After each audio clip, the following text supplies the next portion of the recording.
Too cold. I'm gonna pop over to Vet's space and let him know that we're about to get started. What up, y'all? Yeah, all right, cool. Yeah, he sent me a DM and I was like, oh well, I can't. I got my own shit to do. So yeah. We are getting the wake and bake started. Y'all know how we do. We're just kicking it until the fellas get here. Where'd Cheesecake go? Oh, he's getting rugged. All right, yeah, go ahead, Hamson. We'll see you back in a second. We got Jakes. What up, Cheesecake? You there? Or did you get rugged? What up? What up? What up? You know where I'm at. Huh? I said you already know where I'm at. No, I can't hear you. I said you already know where I'm at. Oh yeah, you're at that stupid place. What up, Cheesecake? Hit the request again. You got rugged. Yeah, so we can barely hear you when you're over there. Um,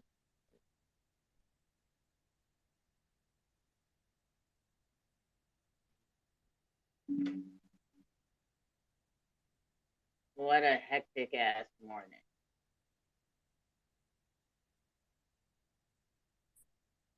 Are you serious? Uh, what account do I have?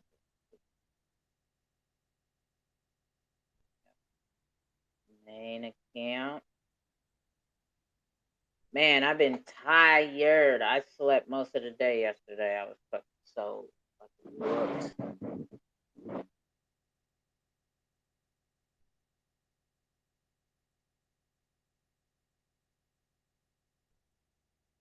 I was like exhausted.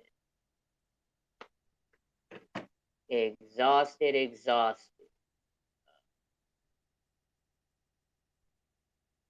Okay, so it's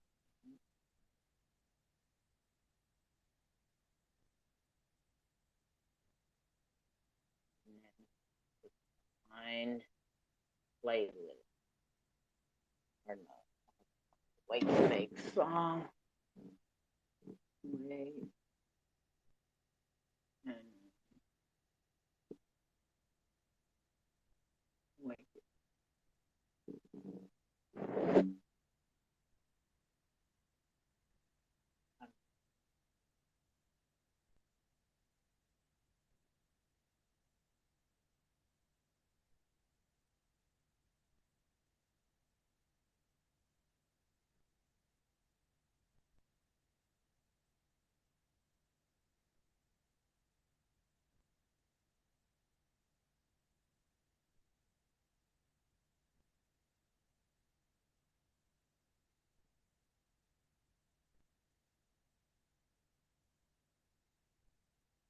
It. Okay, so I got 2 songs and this. All right, ready to go. All right, here we go. We got cheesecake. That's my favorite. That's my favorite is cheesecake. Cheesecake is the best.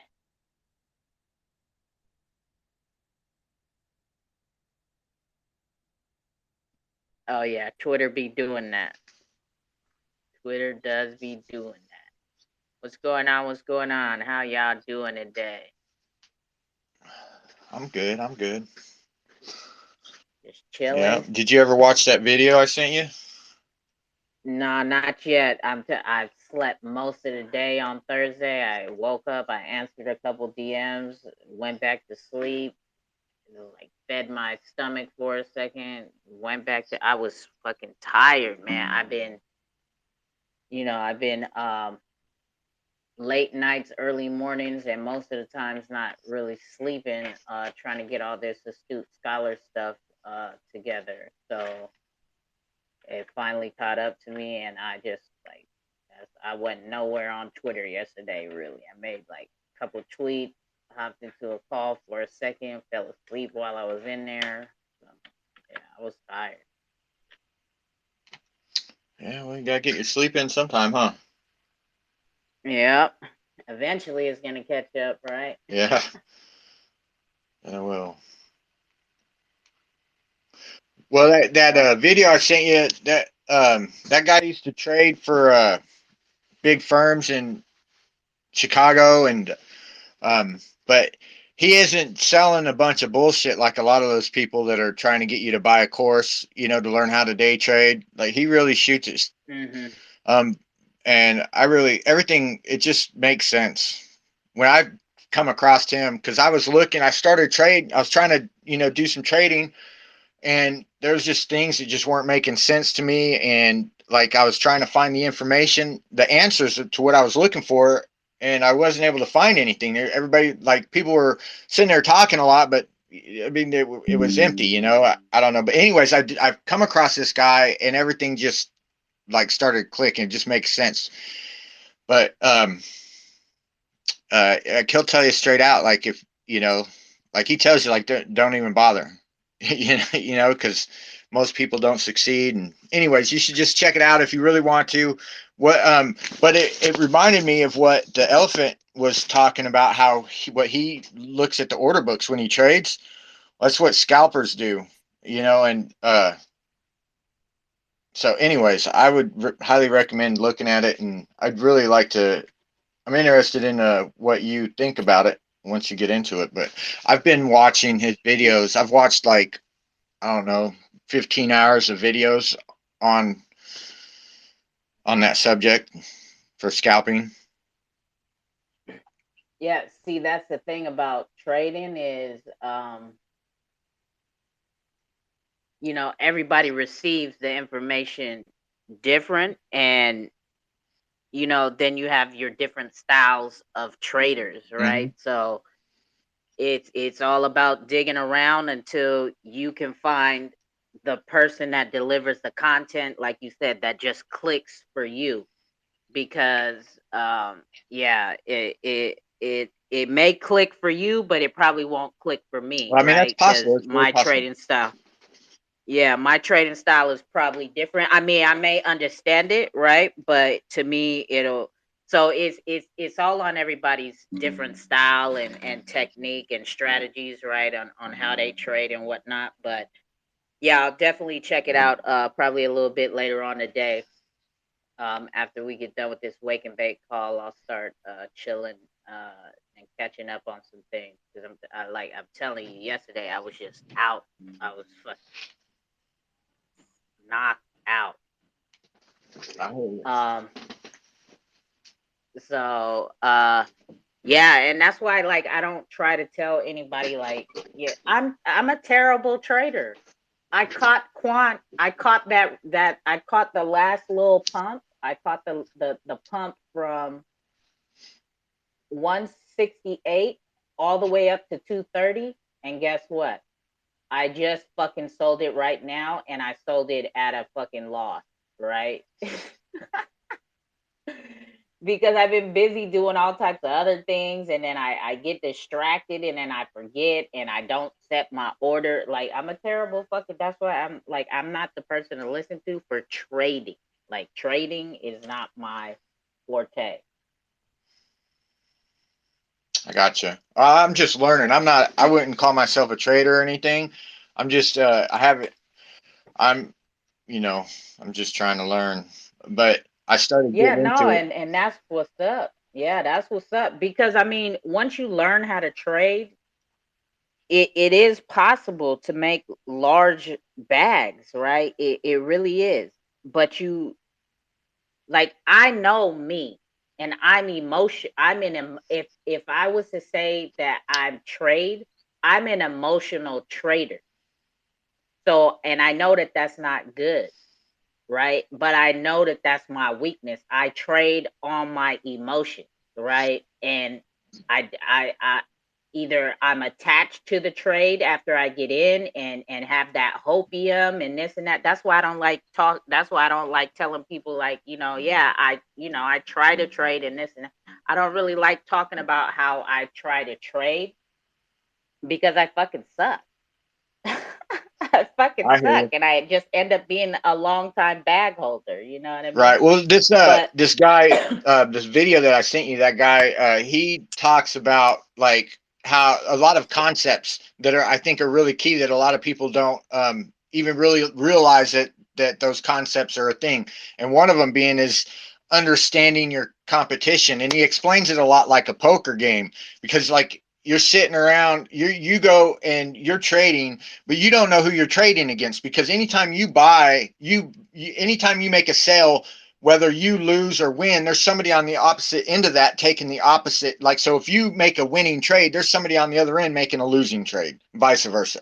And it's a poker game, and you got to understand what your competition is trying to achieve and what their, what their approach and their uh, strategies are. And a lot of those people that you're going against are people working for big firms and things like that. So if you understand where they're coming from and what they're trying to do, then that could help you to not get in front of them when they have more capital than you, that they're going to run over the top of you. But if you get in behind them when they're trying to push the market in certain directions, then typically you can win.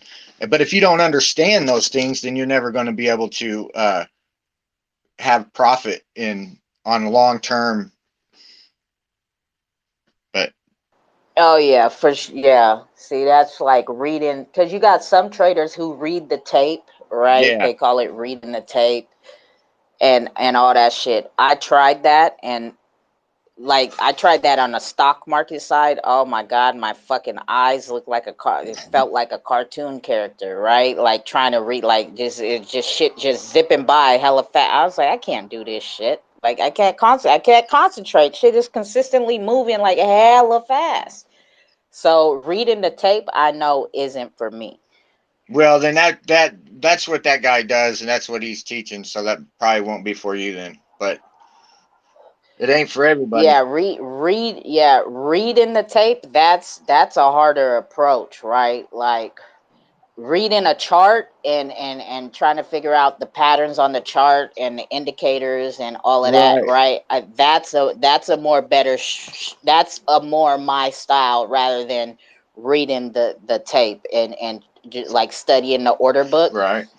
Shore, I think Shore Trey, I think he does a mixture of that. He reads the book, he reads the tape and indicators and flow and chart flow and Well, see, shit. the thing is, it's like But yeah. that tape is in the moment. It's in the now. What's going on, and all your indicators on your technical charts, all your tools, all the information that those tools have, are come from the information and the data that comes through that tape in the moment from those trades. So it's actually like by the time those indicators are actually showing up on your charts, it's already past data. It's old data. So it's, you're trying to guess at something that's already taken place. That's, Hey, can you send me the video, Cheesecake? yeah, I will. But I don't know. That's just the thing that, hold on. Let me, that was Gorilla, right? Gorilla. Yeah, that was Jax. Yes, All sir. right. I'll get it to you in a minute. I'm gonna tell Appreciate you it. right now, Jax, if you want to read the fucking tape, bro, yeah, your fucking attention, you better be paying attention. it takes a You while. better be paying attention It takes a to while your to get fucking used to it. your yeah, you better be paying attention to that chart and that order book. Like if you are gonna sit there and trade off of the tape, like he said, that's live in the moment. That ain't get in right now and go fuck off, right? Like if you're gonna trade, like try to get in a trade, like you gotta read that shit.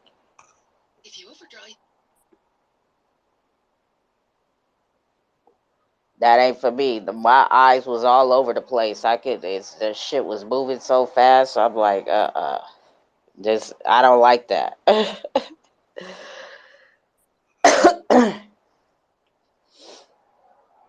Well, I mean, it doesn't hurt to try to learn it first. Yeah, no, I know, but it's just, but that's the thing about trading, right?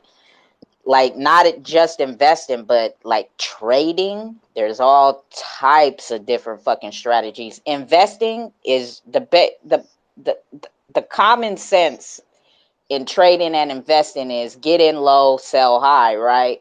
Of course. But investing, you can get in low, whatever, you could dollar cost average as it goes down, but you're investing, so that's a long-term play, right? Whether it's fucking a month out that you plan to pull out or whatever, you're not going to sit there and read that shit and watch it for like for hours at a time. But reading that tape, like, that's live and in action. If you're gonna like try and trade like quickly type shit, like, within a couple minutes, couple hours or whatever, the scalpers use that hella often. That's all scalpers do. That's all most scalpers, true scalpers, they don't even use technical charts. They just use the order books. That's it. But they're Yeah, they only just in trades for like read the short fucking periods of book. time. They don't leave trade. They don't stay in trades overnight. They're in and they're out. And if so you're talking minutes or maybe 30 minutes at the most, and they're out of that trade, win or lose. Yeah. Yep. So hey, Gorilla, I tagged you. I just posted on Twitter and I tagged you in it, so it should be in your notifications. All right, cool. Thanks, appreciate it.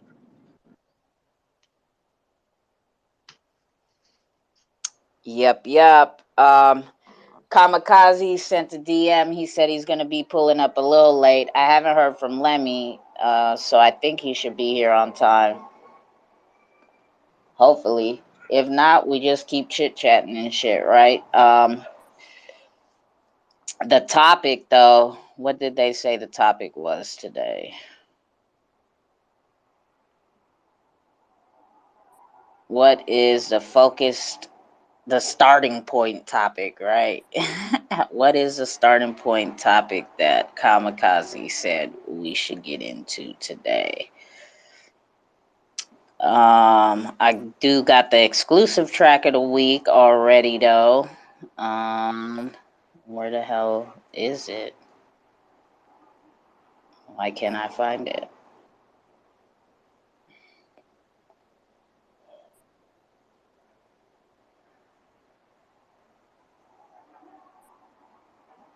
That's crazy. I can't find it. Oops.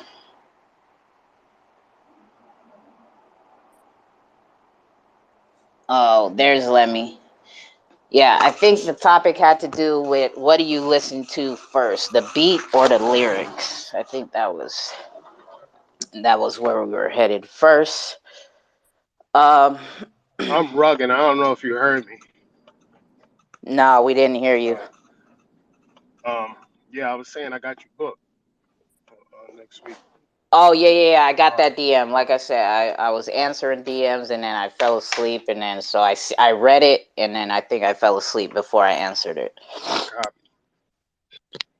Larry!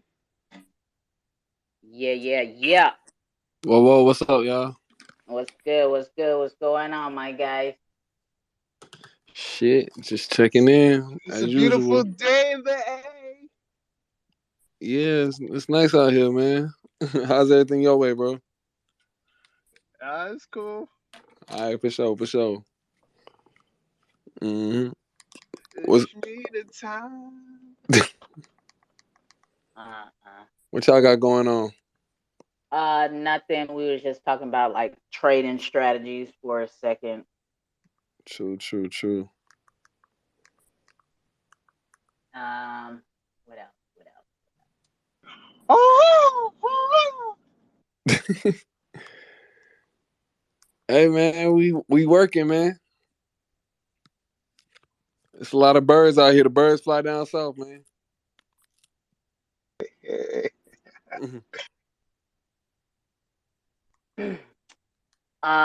How was All the right. game yesterday? How was that? Oh, it was a thriller, man. We almost pulled it out. We almost shook the world yesterday. I see. Shit, I didn't watch the game, but I just seen Like I had to hear from somebody who who's a fan. So shit, if you impressed by it, then shit, I gotta take note of it. That nigga Cam Reddish had 22 points. I was like, where he come from? Yes, sir. Oh man, I'm scared of that. I don't like that. All right. It's about that time for us to get this thing started. The Wake and Bake Vibes. Y'all know how we do it every single Thursday at 2 p.m. Eastern with Lemmy and Kamikaze.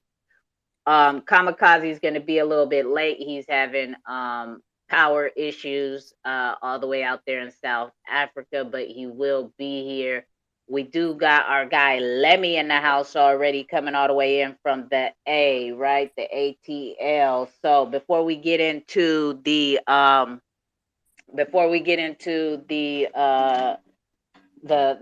Wake and Bake theme song, let's check in with Lemmy. What's going on with you, Lemmy? Well, what's up, y'all?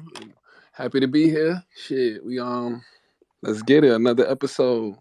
See some new faces. Shout out to everybody in the building. Let's get it going. All right. So this is what we got going on the Wake and Bake Vibes every single every single Thursday at 2 p.m. Eastern. We tap in here, we take a break from regular market talk and crypto talk, and we tap into the music side of things, right? We try to help educate about music NFTs. And then we also start talking about the music industry and things in that nature, and related things to music, right? So today's focus, we're going to start out, but it is Awake and Bake Vibes. So we do veer off from where we start from, right? So today's focus topic, Kamikaze, Kamikaze has, what is it that that draws you to music first? Is it the lyrics or is it the beat, right? Whether it's you're an artist or a listener. But before we get into everything, we're gonna kick this thing off the way we do, how we do, when we always do every single Thursday, and that is with the Wake and Bake Vibes theme song. So y'all know how we get into it. So let us start this up. And if you haven't already, while we got this thing going and setting setting the vibes for the Wake and Bake Vibes, if you guys could retweet the room out and let everybody know that we are about to get this Wake and Bake Vibes here started. You feel me? So here we go. Let us get into this the Wake and Bake song by our guys Lemmy and Kamikaze and Gorilla J. Play on words, gotta stay conscious. Gag gas or organic ganja. Wake and bake to go kamikaze.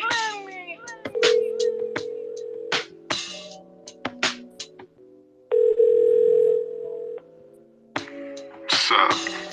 It's the Wake and Bake. Too Cold and Gorilla J. Lemmy and Kamikaze bringing the vibes. So pull up, cause we live. Yeah, an OG, smoking OG. I crush it down, break it up, roll it and smoke it slowly. The organic grown trees, a puff of that good weed. Put you on a vibe that can make for good stories. Go ahead and proceed to pass the joint and don't forget to play some music. It will stimulate the mind once you get into it. We can talk about it if you're into it. That's on me, let me and Too Cold get into it. We all about the music, we all about the movement, creating a new movement. All about the vibes and there's nothing to it. Legendary status is where we at. Where music is therapy, so just relax. Triple dose of the music bags. No side effects, you know where it's at. Little farmer, a big farmer. Play on words, gotta stay conscious. Gag gas or organic ganja. Wake and bake to go kamikaze. Little farmer, a big farmer. Play on words, gotta stay conscious. Gas or organic ganja. Wake and bake to go kamikaze. We the mom like Pearl Harbor, Coach Carter. Crypto Jace, X-rated, we grind harder. Then the clips, Lil Wayne and Dre. XRP a reject, they can't relate. Family matters, they used to call me Steve Urkel with my suspenders on and my buck tee. Sober noodle shouted, and I was buck weed. Blood type diet, guess I'm a little farmer, big farmer, still killing off the masses. Wake and bake, every episode of classic. I prefer a real body over a plastic. Sonar Muse, we been trying to get the trapping. Lil' farmer, a big farmer. Play on words, gotta stay conscious. Gag gas or organic ganja. Wake and bake, Tuco kamikaze. Lil' farmer, a big farmer. Play on words, gotta stay conscious. Gas or organic ganja. Wake and bake, Tuco kamikaze.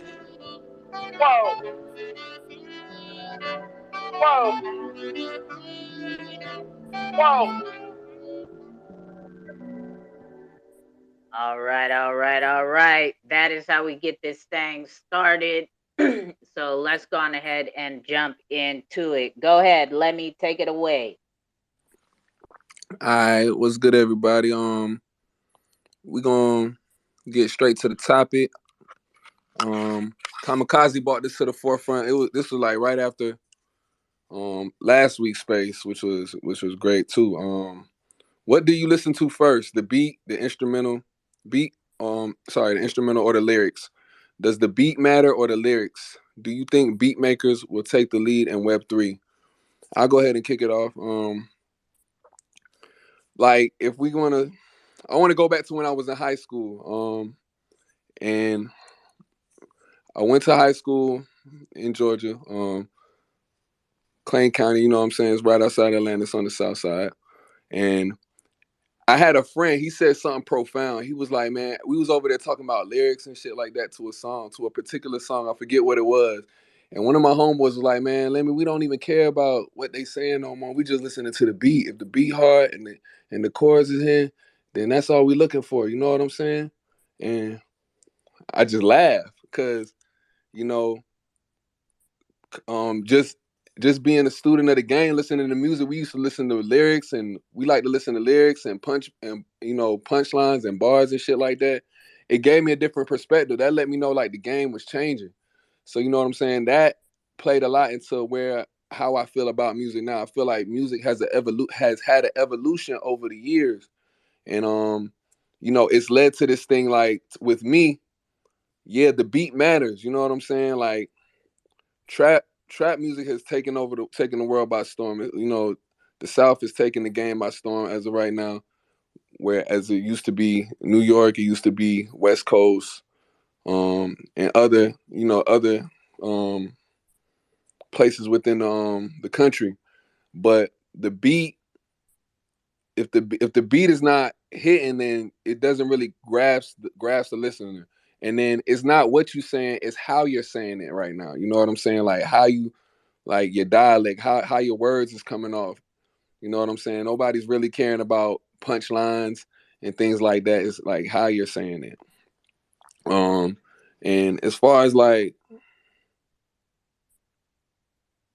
Web3, do I think beat makers will lead in Web3? To me, I think for me, yeah, they will. You know what I'm saying? Because I'm an artist, so I'm right now. My whole perspective with buying beats and you know being able to record and do my thing on music is different now. Like I want to be it's on a Web3 wavelength. Like I want to be able to know who I'm buying these beats from. I want to be able to talk to them just like how they will want to know me and be able to communicate with me. My fans will want to know me and communicate with me. So yeah, I think that beat makers for me will definitely be at the forefront of what I'm looking for in Web3 because I want to be able, like I said, just know them and interact with them. So that's my answer in a nutshell.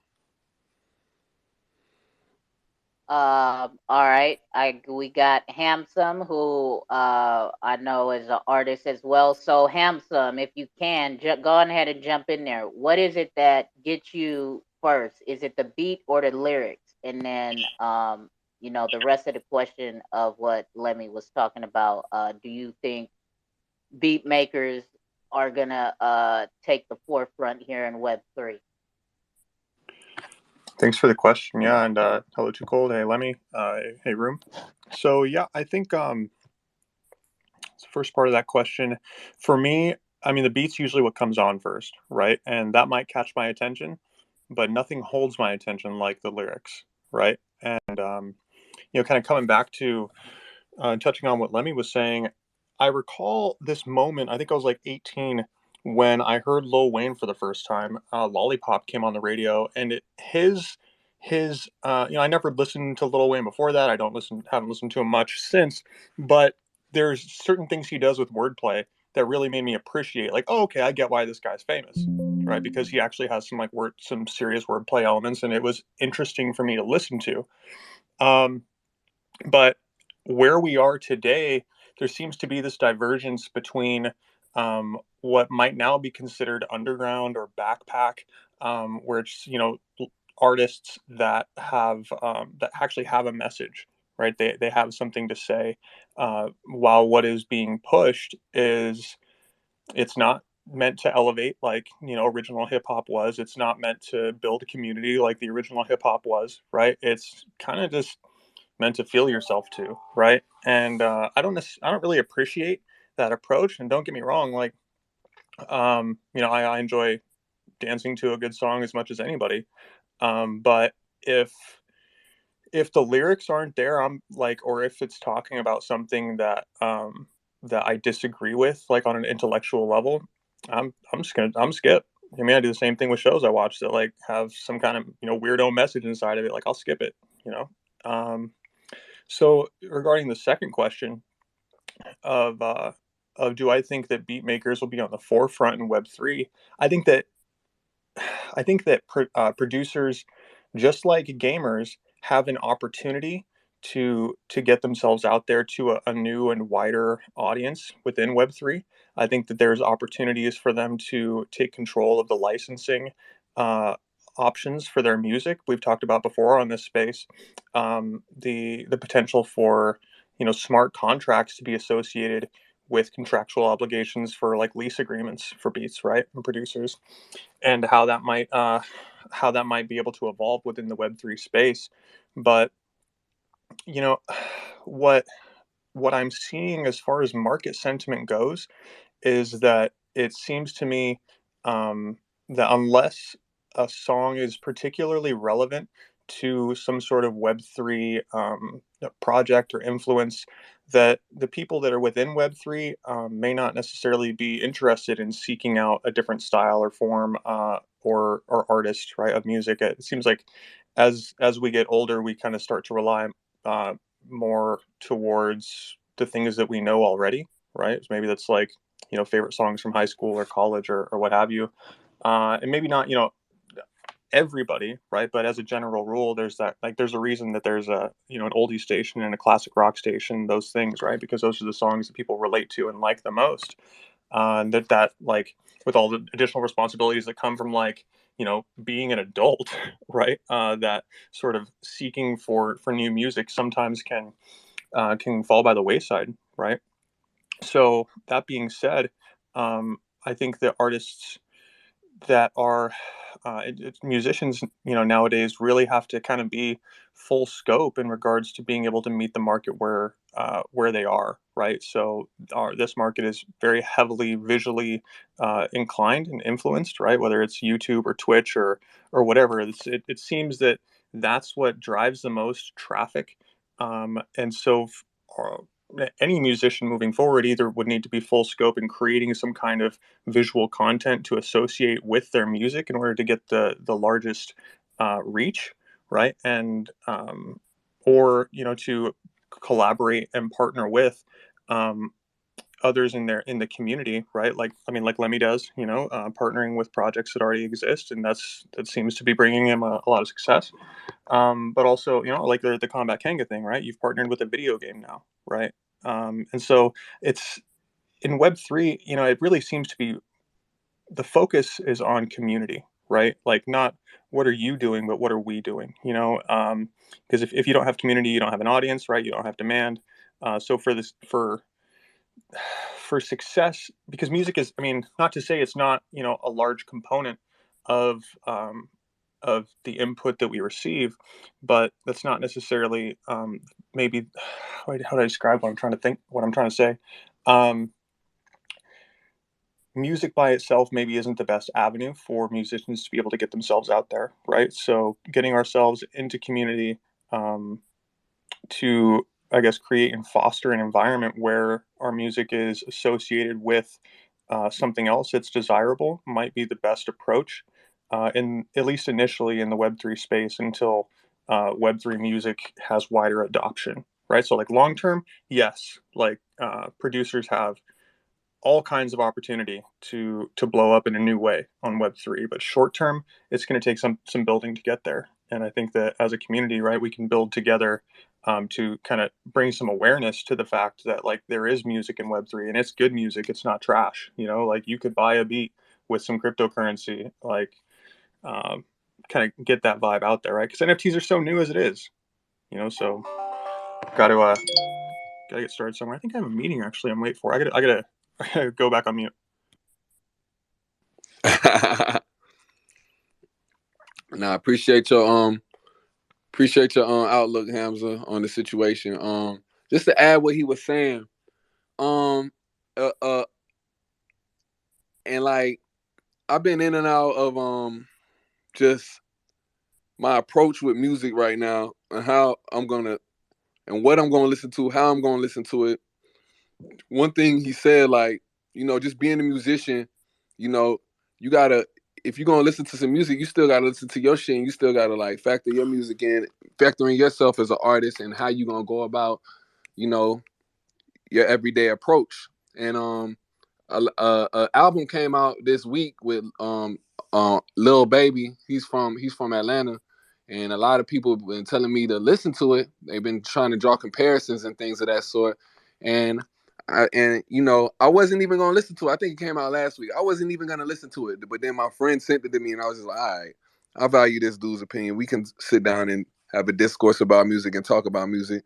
So I listened to the music, and the album was really good. From the beats, you know, his lyrics was good. It was like, you know, how he was saying it was good. He don't really got no punchlines like Fabulous or nothing like that, or no Biggie punchlines like that's gonna make you like jump out your seat. But the way he's saying things was dope, and you know, it's something that I heard before. So you know, I told, and you know, it's a great album. It's a great album. I would consider it like almost an instant classic. But when we say classic albums, and I feel like this is a topic that we might have to touch on another Wake and Bake, or we could touch on it now. I came up with a whole philosophy of how I'm gonna approach music now. You got low frequency, you got mid frequency, and you got high frequency music. You know what I'm saying?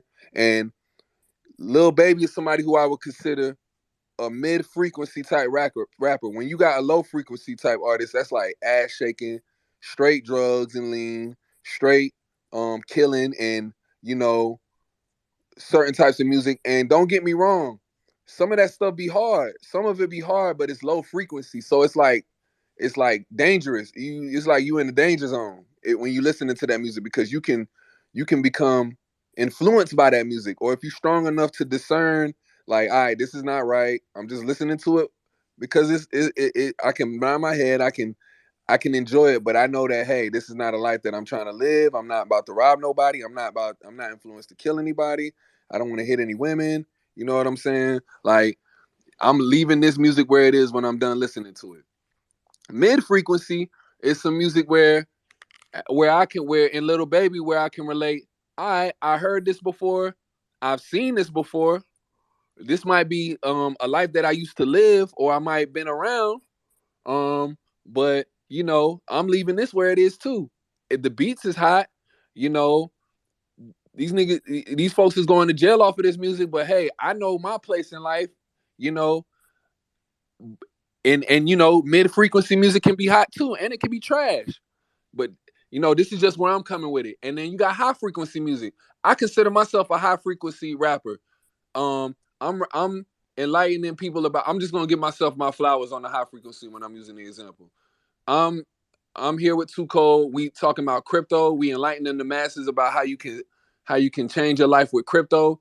We educating people with probably terms that they never heard before, like Shmita and Gulabi Gang. Like, it's high frequency, and it can be trap, it can be good, and it can be bad. You know what I'm saying? So that's after listening to the Little Baby album, because I did say it was a classic, but it's a classic on some mid frequency type shit. It ain't no high frequency shit like oh, I just learned something. Nah, I seen all of this before, but it's a great album on that level. You know what I'm saying? Because now I got to put this shit in its perspective for me to have my sanity and protect myself and my well-being, because his music is warfare as well. So, that just goes into a deeper level on the topic. But XRP Cheesecake, do your thing, man. It's me All the right. time. I really liked what you just said, X Lemmy. You really, really touched on some really key points about just life in general, because everything, if we think about terms of frequency on everything, you nailed it on the head. Because you think about where do you want to be in the future. Hopefully people are thinking about that, where you want to go. Well, you need to surround yourself in an environment that's going to vibrate on the frequency of where you want to ultimately be. And music, especially if it plays a key role in your life, is going to play a significant role in where you're headed and how fast you're headed there. And so being aware of all the things that you just talked about is it's really, really key. I really appreciate what you just said. But back to that question about music, lyrics or beat first, I find it hard to separate the two as far as one more important than the other. I know there have been times in my life where I was, it had to be good lyrics, because like I used to write a lot of poetry when I was younger, and so I really do appreciate lyrics. But if you think about it, back before you had lyrics with music, poets got published. Now they get signed. All the poets of modern day poets are in bands, whether it's rap, rock, or whatever genre it is. That's where you find all your poets, and that's one of the big things that drew me into other genres, especially pop, rap, any of that, is the lyricist. Because like somebody brought up Lil Wayne, and I mean he's a lyrical genius, but he's not the only one. And like all of the beats, like, of course, I mean, if you don't have a good beat, you're not going to sell a record.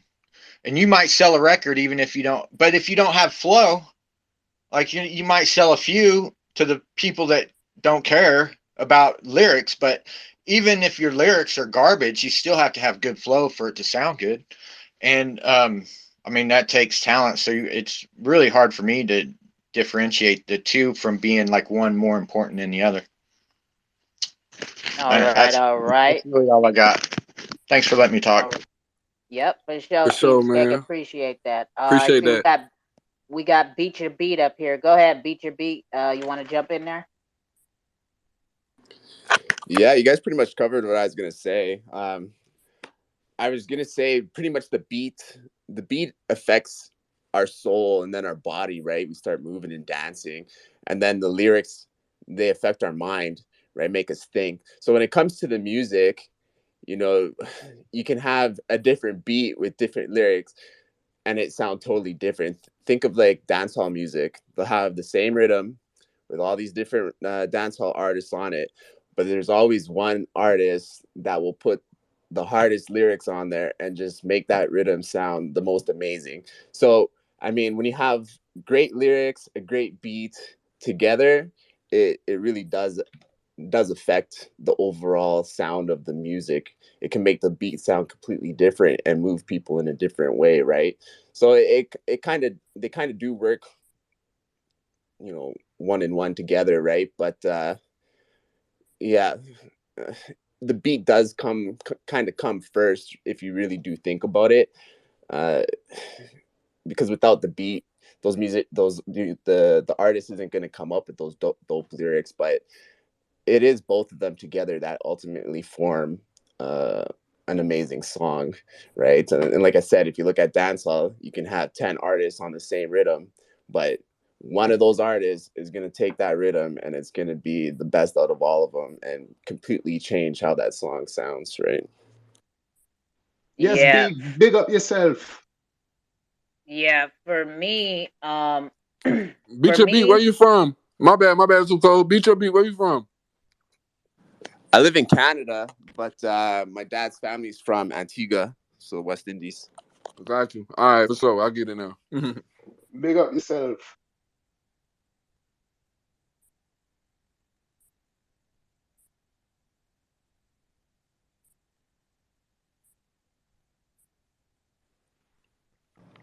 Awkward silent, but yeah, man, West Indies. Big up anybody that's West Indian up in the place. I heard X Lemmy, I think it was before, say that he's West Indian as well. What island's your family from? Jamaica. All right. Yeah, for sure. Bless. I can hear the Canadian. I just had to know you use dancehall as a example. So that's what's up. Too cold. My bad, yo. I had to get that in. Before I forgot. Yeah, we had to know where the rhythm from.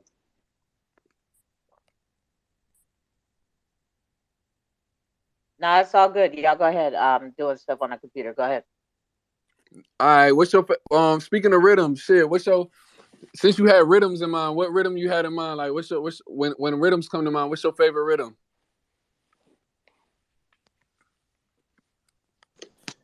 Damn, that's a hard question to answer. There's so many different Right. tracks out there. I like the reggae, or like the dancehall from Vibes Cartel era in like the mid 2000s, like from like 2005 2009. For sure. But yeah, to pinpoint my exact one, it's hard to say. What's the one? I can't remember the name. It was Tony Rebel did a song by it. It was called like If Ja. I love that tune. Man, that's from okay. So I'm about to help you out with this, cause that's from Reggae Gold 1997, bro. Yeah, that one's an old one, but yeah, that rhythm is one of my favorite. Man, if Ja is, man, I know that whole album. That album is so special to me because that's Reggae Gold 97, right? My mom used to drive a Geo Prism. Like, that's like, they don't even make those no more. So like, and she used to play that album in the car every day, and that's the first song on Reggae Gold 1997. So that's the night that, and I was gonna say like the rhythms from the 90s was my favorite era. Like, taking a ride, them type of The rhythms. Joyride rhythm? Yeah, Joyride rhythm, you know what I'm saying? The shits that Beanie Man and all of them was on. Like, don't get me wrong, the 2000s was crazy too with like, Vibes and Movado. They had a lot of rhythms and stuff like that.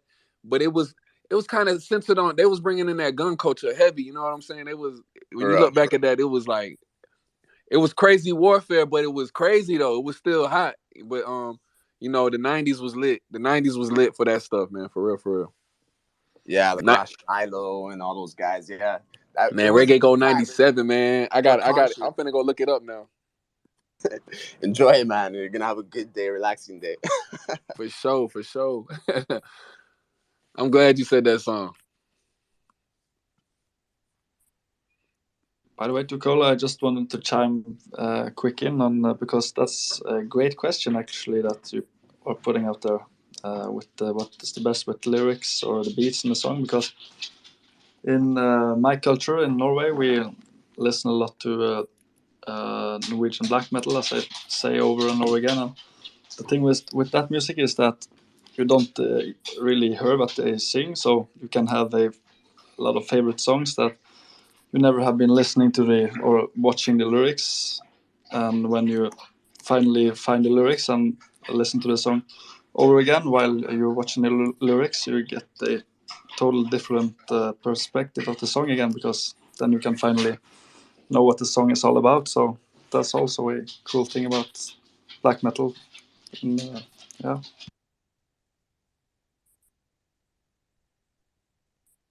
For sure. Shout out to you, Wolf of God. Yeah, shout out to everyone else.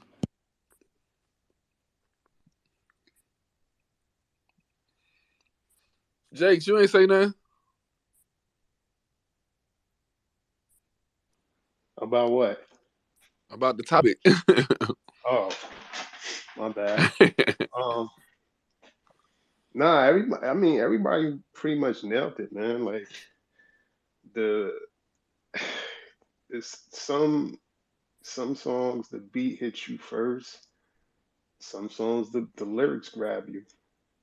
I mean, everybody's got a song that they can think of where the beat had to grow on them, but it was the lyrics that caught them or the hook, you know. Um, and then there's songs where it's as soon as you it's a spontaneous thing. Like as soon as you hear the beat, like you're in love with it. They could be talking about you know anything. It was just oh that beat just touches me. Right. What you think about the Web3 aspect with producers? Um do you think beat makers will take the lead in Web3? I don't see why not. I mean, I think they can. You can reach more than the old way of doing it. Like your reach is super expanded.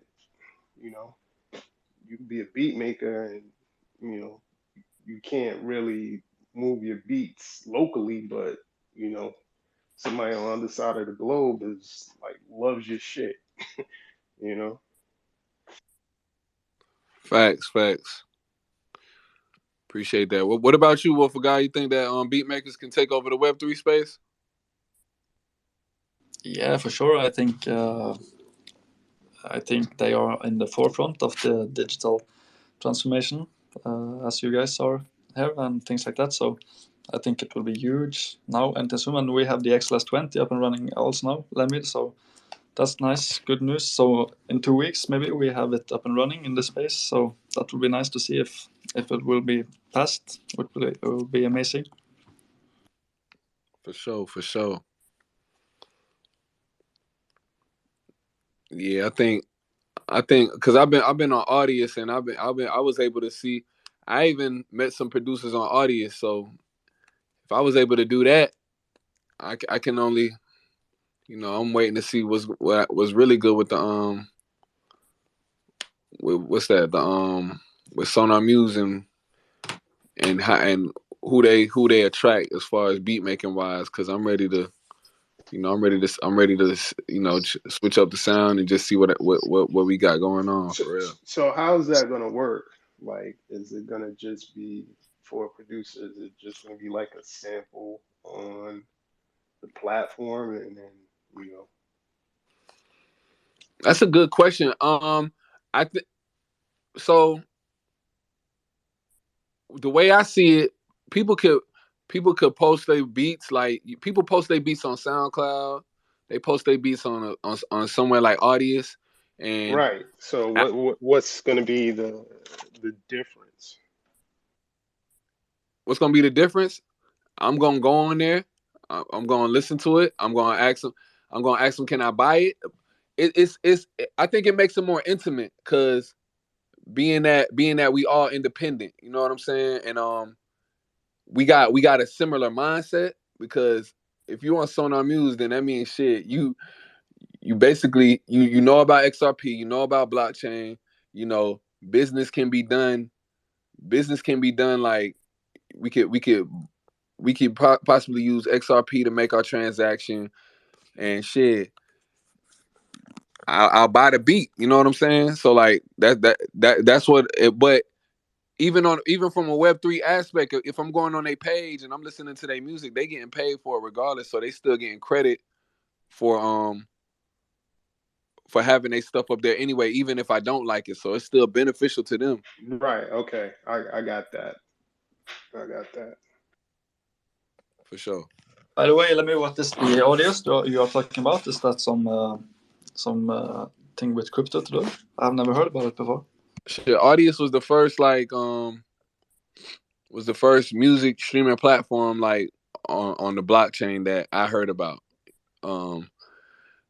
And it's on the Ethereum blockchain, so it's like a SoundCloud, but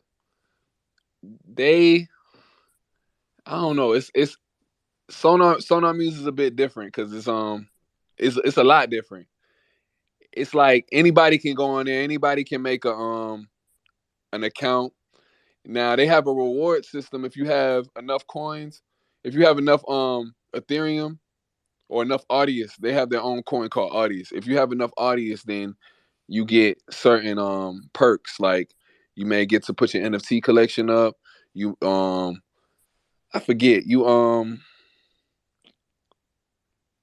Damn, I forget. But it goes off platinum, gold, silver, and bronze.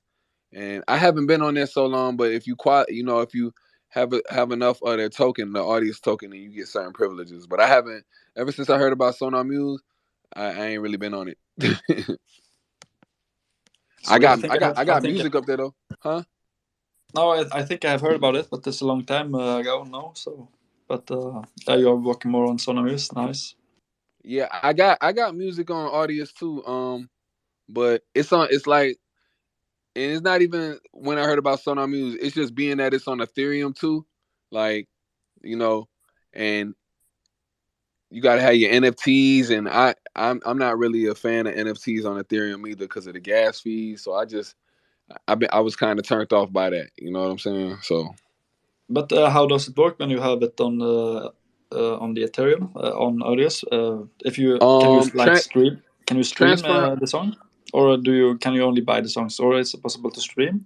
So the songs are not even for sale. It's not like you can buy the songs. It's like a SoundCloud. Anybody can go on there and listen to the song. You know what I'm saying? And you're not getting it's not a Web3. At least I don't think it's a Web3 product, because when people are listening to your music, nobody's getting paid. So they didn't bring in that. The web monetization aspect is not there. Now, I haven't been on it for the past couple months, so I can't. Maybe they have implemented a Web3 monetization, but if they did, I haven't heard about it. Nobody's brought it to my attention, so I highly doubt that they did. So if you want to compare them to Sonar Muse has implemented web monetization. Like if you go on my page, you're gonna get monetized. If you play my music, you're gonna get monetized. On Audius, that's not the case. They're not doing that. It's like SoundCloud. It's almost like it's centralized. Like somebody go on my page, play my music, that's it. You know what I'm saying? Like they can like it, they can repost it. You can see how much views you get and things like that, but you're not getting monetized. You're not getting no credit for it, basically. So that's why I say it's like SoundCloud. You're not getting no credit for it. So it's like shit. It really don't. It's slick. Don't serve a purpose. It sounds like Web 2 to me. So do you think how is the progress on Sonar Muse now? Do you think you will have a place to mint your songs once XLS20 is ready? You said, do I think what? Do you think you will have a place to start to mint music once we have the XLS20 ready now, or? Oh yeah, definitely. And minting NFTs right now, I'm not even in a rush to do that. I'm actually able to upload songs. I've uploaded songs on Sonar Muse already. When Tuco plays our music every week, it's being played from the Sonar Muse platform. So and the monetization is there. So it's already proven itself. As far as the website is it's a progress, but it's a great work in progress. Like I said, I've been able to upload songs, and it's been, and I'm not even being biased. It's because on CD Baby, where I used to upload my music, and another one called Zojak, it's like CD Baby is the longest process. Zojak is pretty efficient, but with Sonar Muse, it's not asking for too much. You just got to make sure you got all your facts straight. You when you release your song and things like that. But it's a quick process. It's an easy process of uploading your song. So I've been able to upload a few songs. I just haven't had the time. I got a whole bunch of songs, so I haven't had the time to upload all my music. But as far as minting NFTs, I'm not in a rush. You know, so it's all good. Once everything, gets settled and we see how everything's working out with XLS20, then I'm gonna do my thing.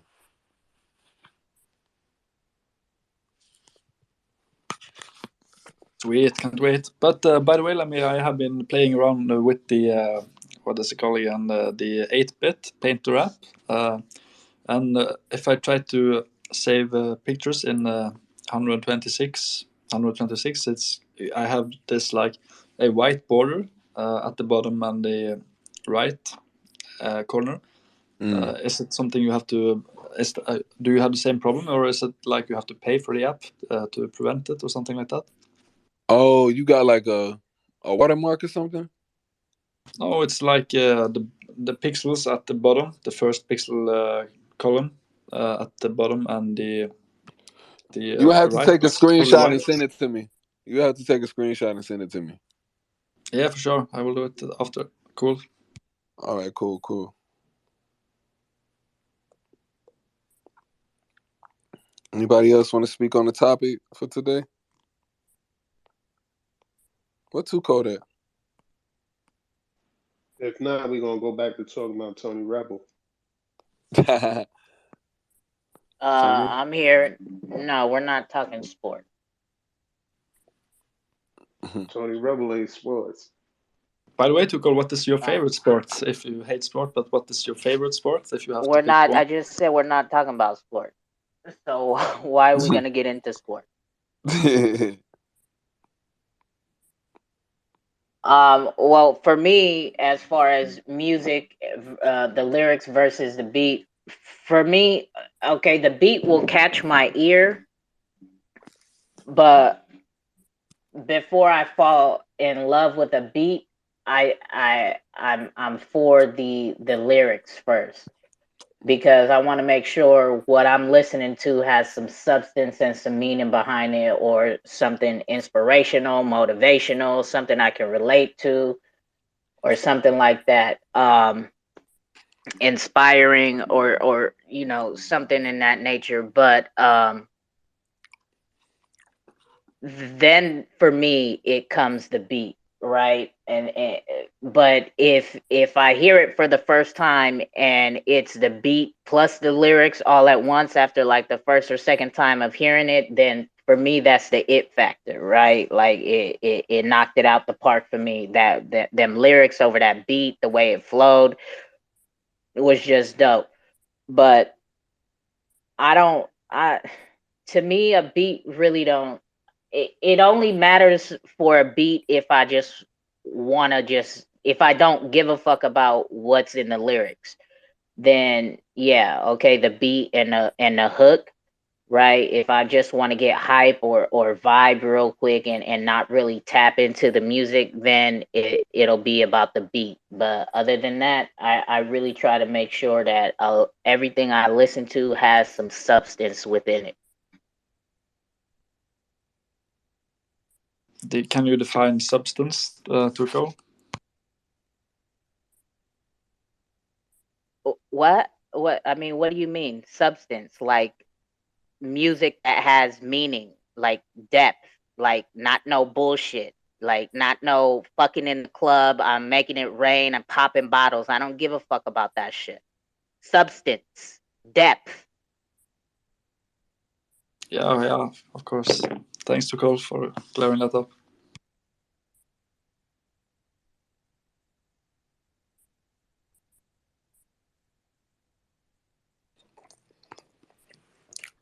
Hells, what's up? You got something to say? Who?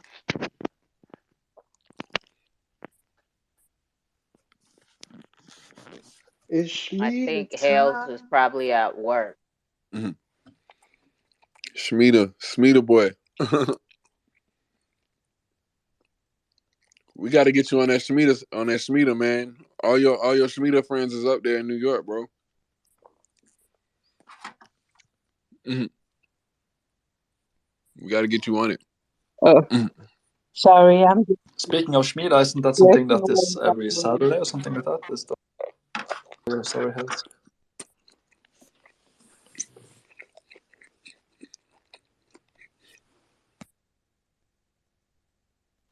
Yeah, sorry, I was working away in the background. I'm probably a bit with too cold on this topic because although I like a song with a good beat to it, if the lyrics are a load of nonsense, it's not really a complete track, and I might as well just listen to the soundtrack and ignore the lyrics.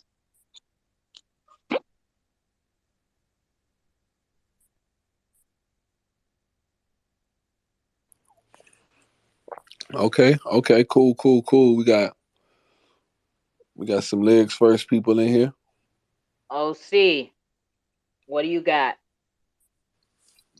What draws you in first, the beat or the lyrics to a song? And do you think beat makers in Web3 are gonna take a more forefront stance in Web3?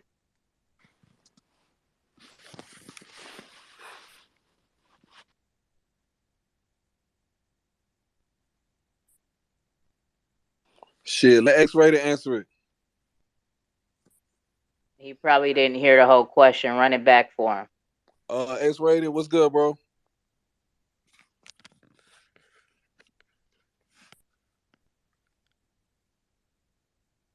Oh, he's getting rugged. All right.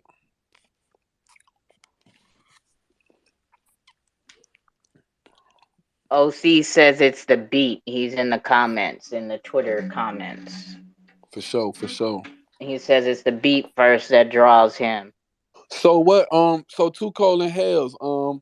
I heard y'all say lyrics. So is it are y'all into like punchlines, or are y'all just into just hearing that people talk that talk? You know what I'm saying? Talk Talk that that talk. The way shit. they put it. Talk that shit.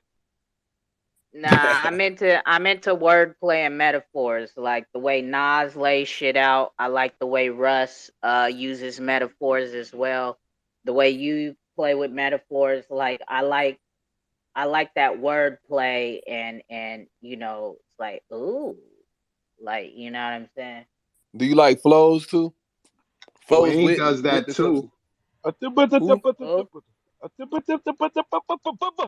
Yeah, and kamikaze too, right? That like all that wordplay and like I just like that. And then just when it comes with substance, you know what I'm saying? When you talking about some real shit, some motivational, inspirational, educational type of just things that get you thinking.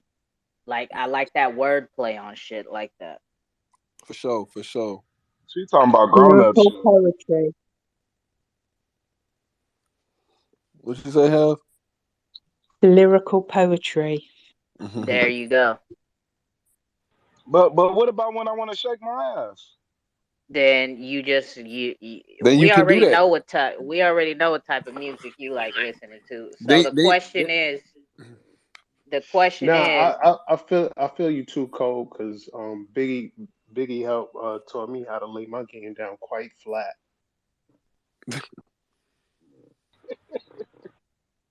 What's the question, Tuco? the question is as a listener, what draws you into a song? Like for real, not the like on some real shit, not the Oh, your oh, stripper fighter club music. Is it the no. beat? Is it the beat first that gets you, or is it the lyric? I like the beat. Yeah, it'll be the beat and like one of my favorite songs is one of Meek Mill's songs, and it's not really about the actual song. It's about the intro to the song.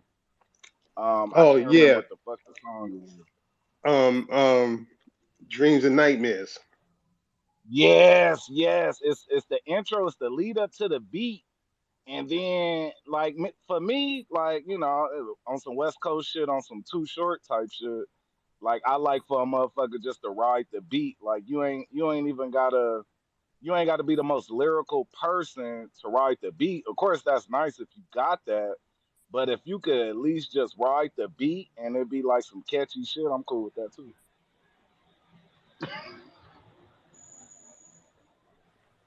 Hmm. Facts. So what you think about beat maker? Do you think beat makers will take the lead in Web3? Just making beats and selling them, or like actually like kind of like producing them. Which one you Yeah, mean? all across the board, just like beat makers. Like say you made beats and you wanted to get your shit off in Web3. Do you think that you could take over the game Oh yeah, coming hell into yeah, hell Web3? yeah, hell yeah, hell yeah.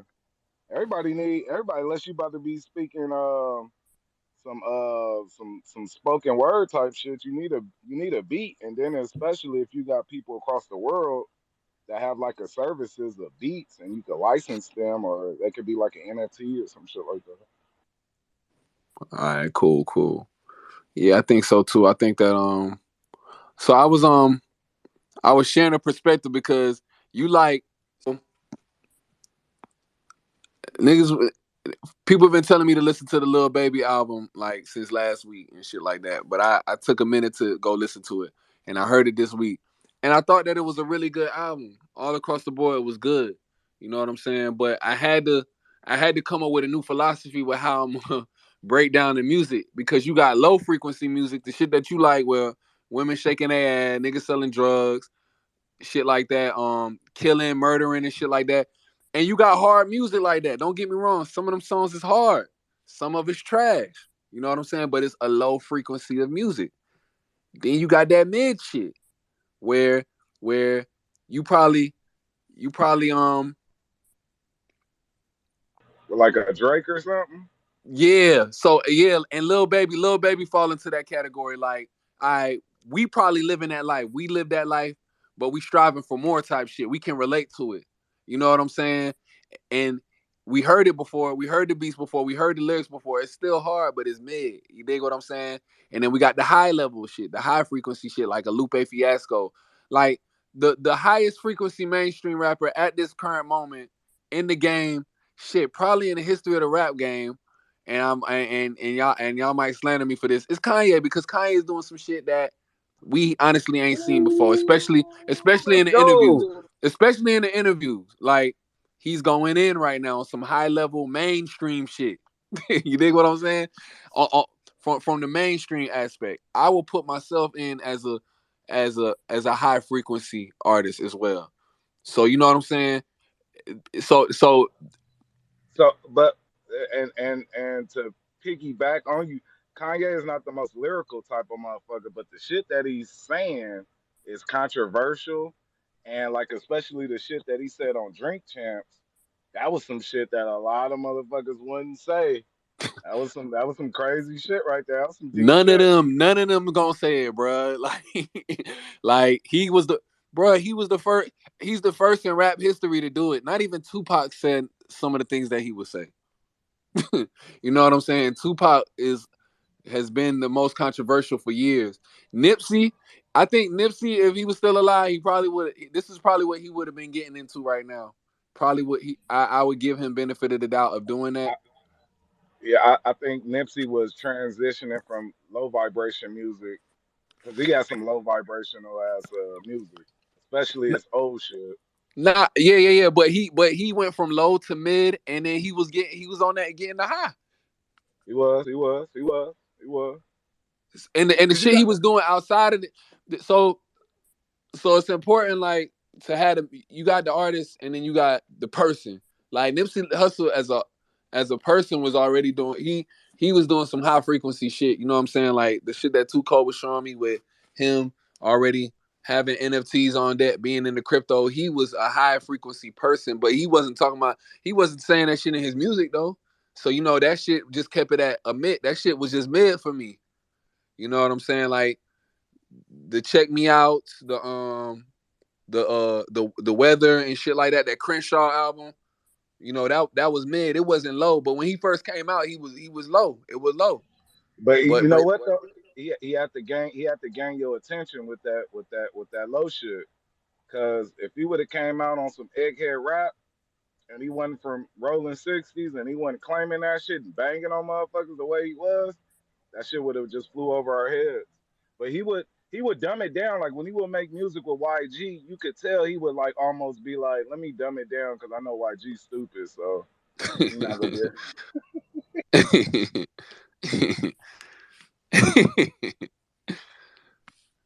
I dig what you're saying. For sure. No, I wanted to save this. I was waiting for Thursday. Okay, we all know Kanye West said some way out shit, super controversial. But did anybody peep the game about when he was talking about how he tried to put his money into JP Morgan and they pretty much denied his ass? It's almost setting up a whole platform of cryptocurrency, you becoming your own bank.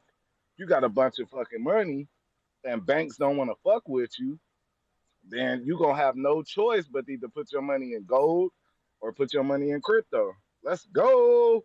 Yeah. I heard it.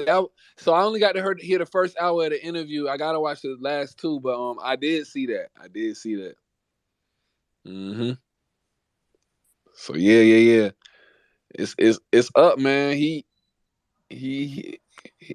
was going in. He went in, bro. And half of it, I believe he believes. Some of it is trolling to gain the attention, and it was perfect because once they was like, okay, let's take this motherfucker off of all these platforms. Then it was the perfect. You gotta have a reason for you to kind of like introduce certain things. So once he got kicked off those platforms, and then he started talking about, well, shit, I'm about to buy Parlor.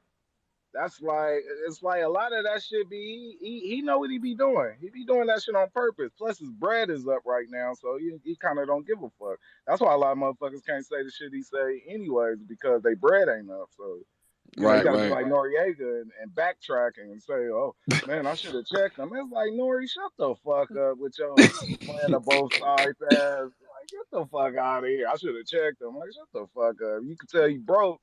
That's why he's like, you better fall in line. And Kanye, like a real one, he's like, you my boy. I know you don't really got money like I got, so don't let me let me take these arrows. You just chill out. It's cool. I ain't mad at you. Man, Noriega went out like a lame, and your name is Noriega. Like, you know who the real Noriega is?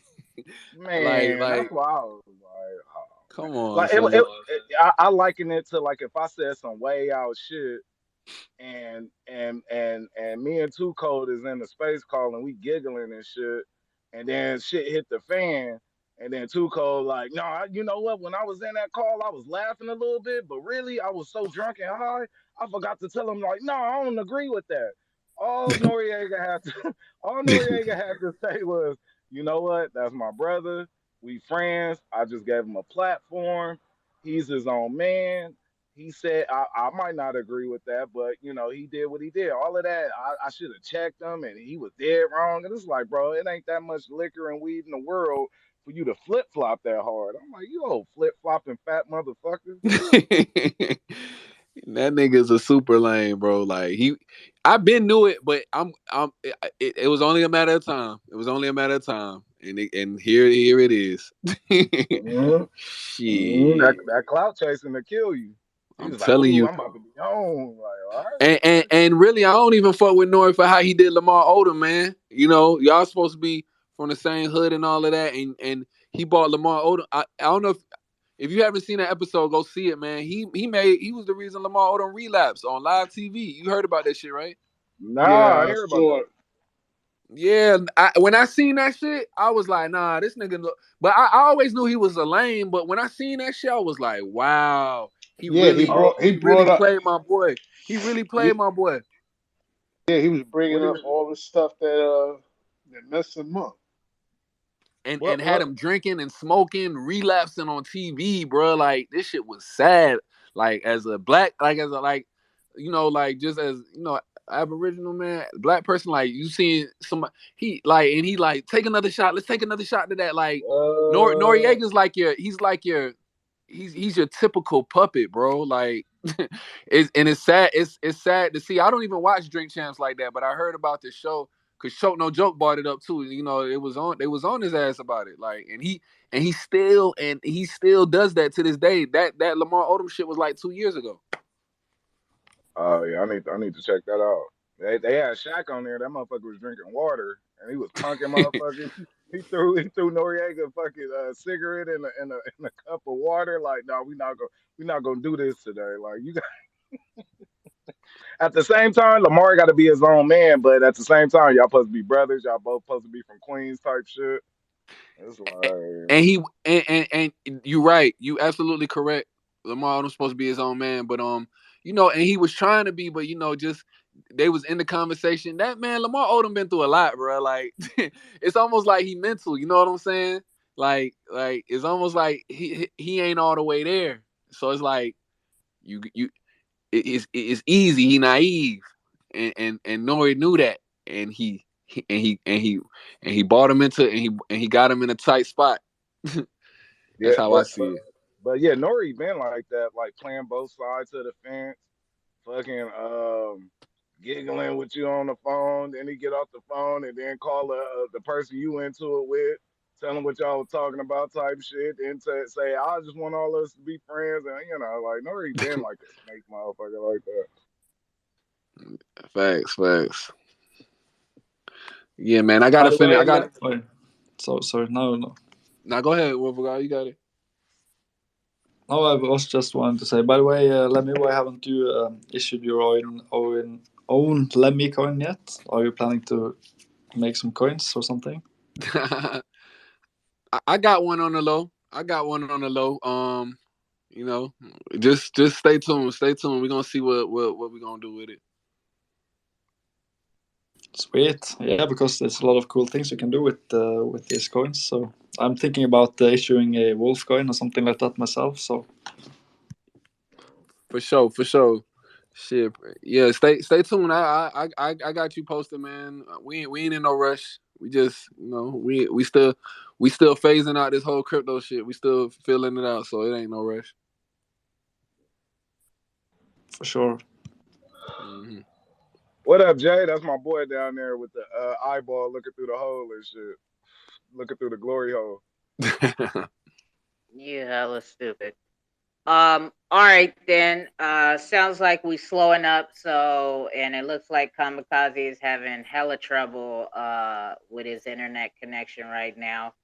So, I guess now would be a good time to play the exclusive track of the week, and then we got another track of the week. If you guys haven't heard it, the Astute Scholars track, we'll play that a bit later.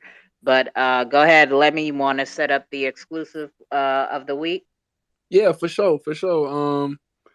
This track right here, it's called Bullish Boy. So this one's gonna be on the Xrpl Reject album. Kamikaze made all the beats on the album. You know, Kamikaze has a different style, and I love that about him. You know, I'm not gonna say it challenges me, but it just keeps me on my toes as far as all types of sounds of music is concerned. Cause you know, I love the trap music, but I also like you know, I like all types of beats. I like all types of music. So you know what I'm saying. I'm not a one dimensional artist. I don't think I could be put in a box. And you know, Kamikaze got some really diverse beats, and this was one of them. You know what I'm saying? Like I liken it to like a Chicago drill type beat, and you know, I always had the concept in mind, and I chose the song for this week because the NBA season started this week, and a lot of the lines that I have in the track is like catered to basketball, and I got Gorilla Jakes on there. I got Too Cold on it, Talking They Talk. You know, Gorilla Jakes is popping his shit for New York Knicks. You know what I'm saying? And he talking about soccer and shit like that. He doing his thing. Too Cold, you know, she on the back end talking her talk. And like I said, I chose the song. And when Kamikaze sent me the track back, he obviously got the stems to the beat because he he made it sound so good. Like I knew the song was gonna be good, but he made it sound so great. He elevated it and took it to another level. And I'm like, damn. Once again, I got to give myself some flowers here. I'm like, man, shit. The NBA season just started. They need to be playing this shit on the damn highlights and shit like that. Like on the promotion, because I'm talking that basketball shit and I'm talking that crypto shit. And they got crypto.com arena. Like, I want in right now. Like, that's how hyped I was about the song when I heard it. So, it's too bad Kamikaze can't be here to explain his part of the track, but he made the beat, he killed it. These are beats that he made off his Rejected Soundtracks album, and I told him, like, yo, I got a concept. I want to do I got some XRP songs that I haven't released. I want to make them on your beats, and I want to call it Xrpl Reject. So this is like one of the tracks, Bullish Boy. So I'm talking. So we all know we got the Chicago Bulls. So I said I'm a bullish boy. I'm bullish boy in Chicago, and it ain't cause basketball. You're gonna hear the rest in the track. So you know what I'm saying. So that's why I named it down. I'm bullish. I might be in Chicago. I'm bullish, but I don't give a fuck about basketball. I'm bullish on some crypto shit. So that's how I equated it. But it's still, we still the duality of it, brings it all together. So shit, this is bullish boy. All right, yeah, for sure. And for the new folks in the room, if you are a musical artist, you know what I'm saying. We do go on ahead and play other artists' music on here as well. You're more than welcome to share your music with us and join the conversation at any time. Also, if you want to get on this Web3 streaming platform, Sonar Muse, we could get into that a bit later. On top of the Jumbotron is the information to submit to get your music on Sonar Muse, and it's a Web3 platform. And what it does is it pays artists in real time their monetization fees, right? And then you are in complete control of your money. They take no cut for it. It is also going to be a music NFT store as well when the platform opens. We are beta testers of it, me and Lemmy, and also Gorilla Jakes, right? So the music that you hear being played every single Thursday is played off of the Sonar Muse platform. And right now, it's just Lemmy and Kamikaze's music. There is other artists on there, but they were coming. Kamikaze was getting a hold of them and having them come to the Wake and Bake calls and talking with us as well. But there's not a wide variety of artists on there, right? So we've already ran through pretty much everybody who's on the platform now. And now is the second wave of submissions for other artists to get on as well. So, perfect example is as you're listening to this song, Bullish Boy, in your ears right now, Lemmy, Jake, Kamikaze, and me will all be getting micro payments in real time as you guys are listening to this song.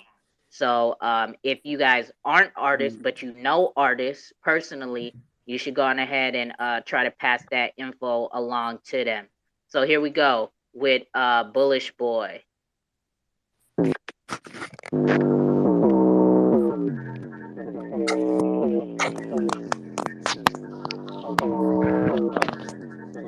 Kamikaze Monster. Gorilla here, in the concrete jungle like a knickerbocker.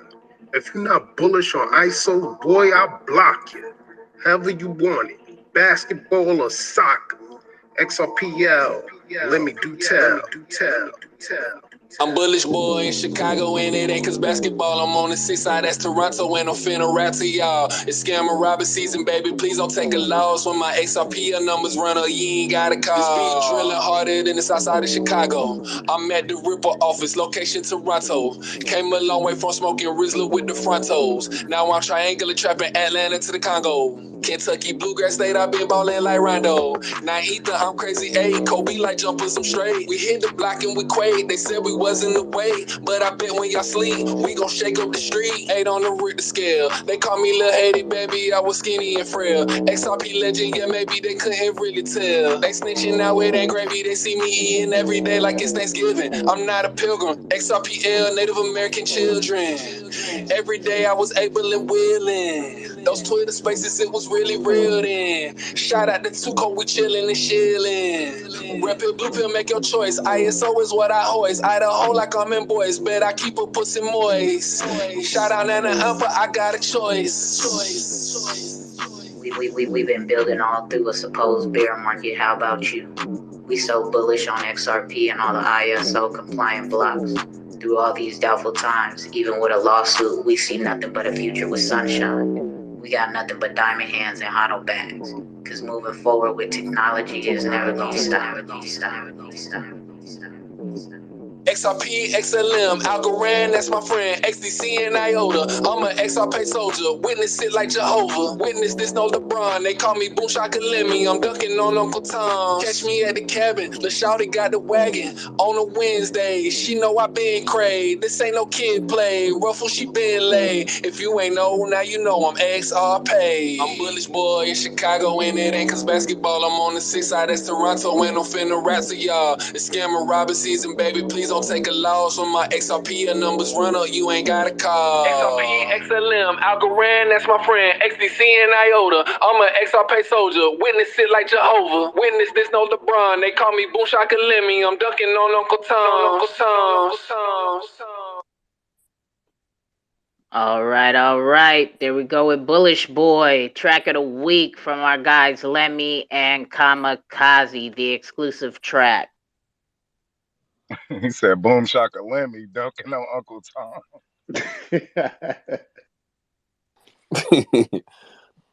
Whoa. Yeah, man. Shout out to Kamikaze on the beat. Look Great, like I was man. I appreciate it. Where is Kamikaze today? Is he sick or something, or was it his on I work? said it 5 times already. He's having internet issues. When his internet connects, he will pop in. Thanks for reminding me to go. OC, go ahead, OC. What you got about Bullish Boy or any of the topics that we was talking about? What up, guys? No, I just came to chime in on any new topics you guys have going. On lunch break, so decided to tap in. All right, so go ahead. No. I was just saying, what's up? What up? That motherfucker Kamikaze got some futuristic ass beats. I'm like this. I see what you said, Libby. Like he'll challenge you. He'll challenge you for real. Yeah, this beat, yo. Even if you listen to it closely, you could tell like that shit challenged me. Like coming in on that shit. Like damn, nigga. Like I'm gonna get on this. That shit is like. yeah. Super duper basic. I'm trying to give an example. Like it's like I don't know, bro. You really got to catch a wave. You really got to catch the wave, like for real. I wouldn't even cheapen it by saying it's like some drill music type shit. Yeah, that's like some. That shit hard to hear. Man, I don't even know. That's like some futuristic type shit. Cause it's like a futuristic drill, bro. Yeah. Hey, Tuco, I didn't. Wait. Did you hear X-Rated talking? Like he was in the middle of talking. So sorry. It's okay. You got my turn, Tuco.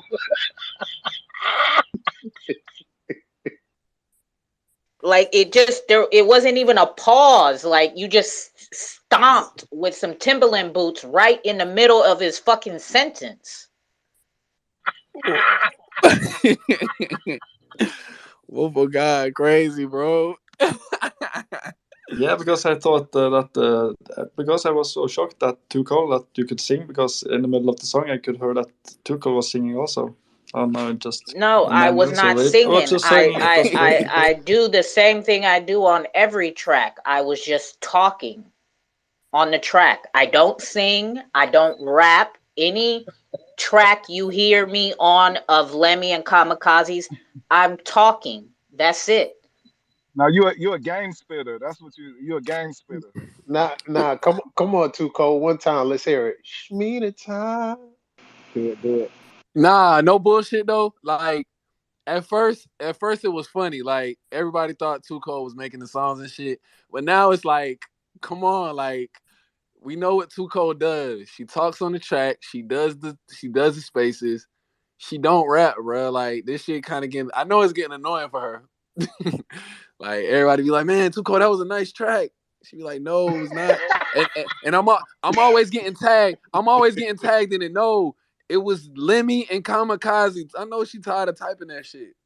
Yeah, it's Like, like damn. I don't understand. Like it's y'all like Y'all sound how just alike. it's not my track. Like it's Lemmy's track. I'm out here in the streets playing the music. It's not my track. And I say it every time. This Lemmy and Kamikaze song we about to drop, about to play. Lemmy and Kamikaze just made this new track, or this a track that Lemmy and Kamikaze been made. Like I say it all the time.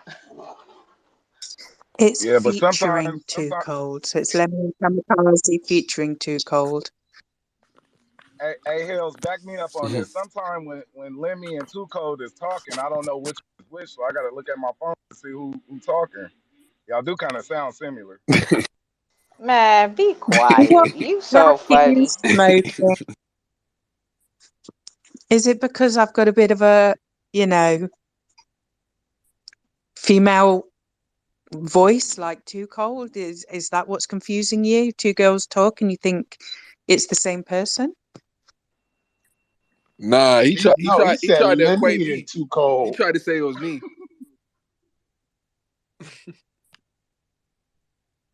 Nah, X being goofy, he try to say me and Lemmy sound alike. That he can't sometimes tell the difference between me and Lemmy. You're smoking crack. Just gonna put that out there. They sound so different. It's not even funny. That's ridiculous, man. That's ridiculous. Yeah, they that beat was it well it plays different from because when I played it from my phone, that bass wasn't that loud, I don't think. But when I play it through the equipment for through Sonar Muse right now, y'all vocals the vocals sound a little bit lower than the beat. Like that bass is like that Yeah, that bass that's definitely, overrides yeah, everything. yeah, that bass is definitely popping out. Yeah, man. That I ain't even gonna lie. That's one of the most different beats I ever rapped on. Like now that it come to it, it's like one of the most.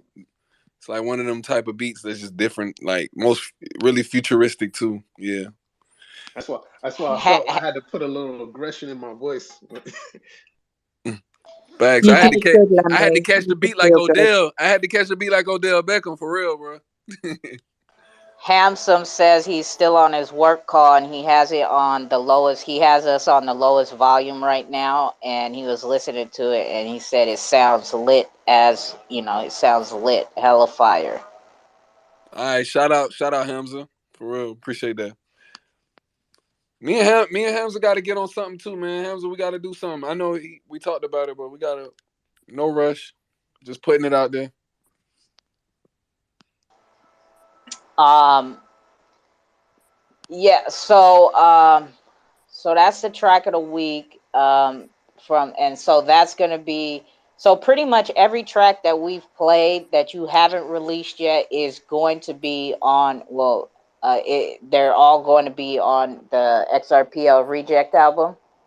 Uh, not every song. Not every song. The one like so far, the songs that we played from the XRPL Reject album are XRPL Captain Hook, Living Fast Like XRP with X Rated, and I believe Bullish Boy. Those are the only 3 tracks that we play from the album. The album's gonna have 10 tracks. So the only song Kamikaze on this album is the XRPL Captain Hook, the one that we played. Kamikaze won't be on any more songs from that album. He's just gonna be on the beats. Okay. So with those other songs that y'all two are putting together, is that Yeah, gonna be another album? yeah, that's gonna be. We thinking of a double album because we got a lot of and we haven't really come to a conclusion yet. We just in the talks of what we gonna do with it. I don't want to say too much, but we're gonna put something together and make it official, like on some wake and bake shit. You know what I'm saying? So we definitely it's definitely gonna be out there once All right. everything is on music settle.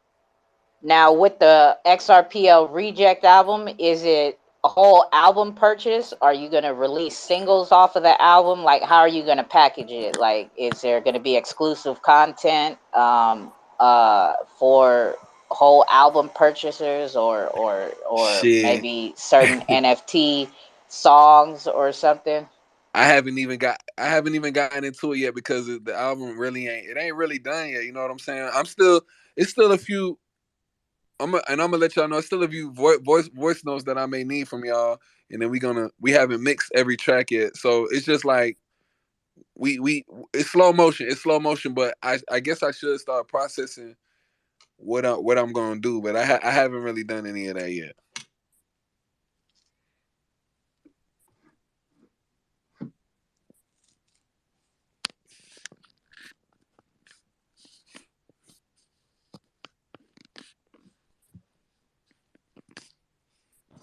Am I rugging? Can you hear me? Nah, ain't nobody rugging. We all here. Oh, okay. Yeah, fuck all of that planning and organization. Just do whatever you feel like. And when you wake up in the morning, you feel like doing something, just do it. Yeah, but see, for me, it's I'm thinking as not just you, right, but for any artist that's out there, right? The only thing that's different from it being a music NFT, if you're just gonna release the album or just the single, right, is yes, you're in complete. The artists are in 100% complete control of it. But as we know, the NFT space is basically, you know, it it's the way I'm seeing the NFT space and how everything is not even with just with music, but with NFTs, period, is the package that comes with it, right? The benefits, the perks, right? If you buy this JPEG, what do you get for buying this JPEG, right? What exclusivity do you get from this? So when it comes to musical artists doing it, it's like this is how you're going to build your fan base and your community. So this is how you guys are supposed to be a bit more intimate with your community versus somebody just going to stream your music. What are these people who are going to be buying these NFTs, whether it's the single or the album, what are they going to get? Like album art, exclusive album cover art that nobody else is going to be able to have, or maybe, exclusive album art NFT, or an exclusive video that nobody else can see or watch unless they have the NFT. Like you got to start thinking about how you're going to package your content, bro. All right, cool. Got you. Yep. See, that's why you don't listen to me. Because it is a ultimate, right, as we say in Web3. We talked about it the other day. Fuck, what call was it on? We talked about it the other day. Take Chris Brown, for example, right? Chris Brown, world global fucking artist, right? Platinum, gold, all the awards, all the records, all the shit, right? In the web 2 space, in the record sales, in concerts, in all of that shit, right? He dropped an NFT project, and his NFT project was a 10,000 piece collection, and I don't think he's still sold out yet. And that's because even though he has all those millions of fans over there, all those millions of fans are not in the Web3 space yet. They still have to be taught it. They still have to get here. They still have to learn about it. So it don't matter how big you are, whether you're a mainstream artist that everybody globally knows, if you don't start building your Web3 community, you're not going to take off as far as you want and expect to at the speed that you would like to go. Because you have to, Web3 is all about building the community first, and then the community is going to support what it is that you're dropping. So it's, yeah, like you being out here on Thursdays, that's definitely helping, right? But other artists who are like out there that are just artists, like I had somebody tag me the other day, Bane is his name, and he's, I guess he plays instruments, right? And he was here for a little while. He was coming to not only the Wake and Bake calls, but he was coming to a couple of other calls. Excuse me. And he was in here, and then he tagged me like not even 5 days ago in something, and he dropped something on H bar. He dropped a instrumental of him playing piano or something, right? Or you know, of a piano instrumental track that he made, and he's giving it away. And he tagged me because he said nobody wants it, and it's like, you have no community, nobody knows about you. Like, it is, you know, I retweeted it and did, you know, what I could do, but it's, community has to be built in order for your art to be passed around. Got you, got you.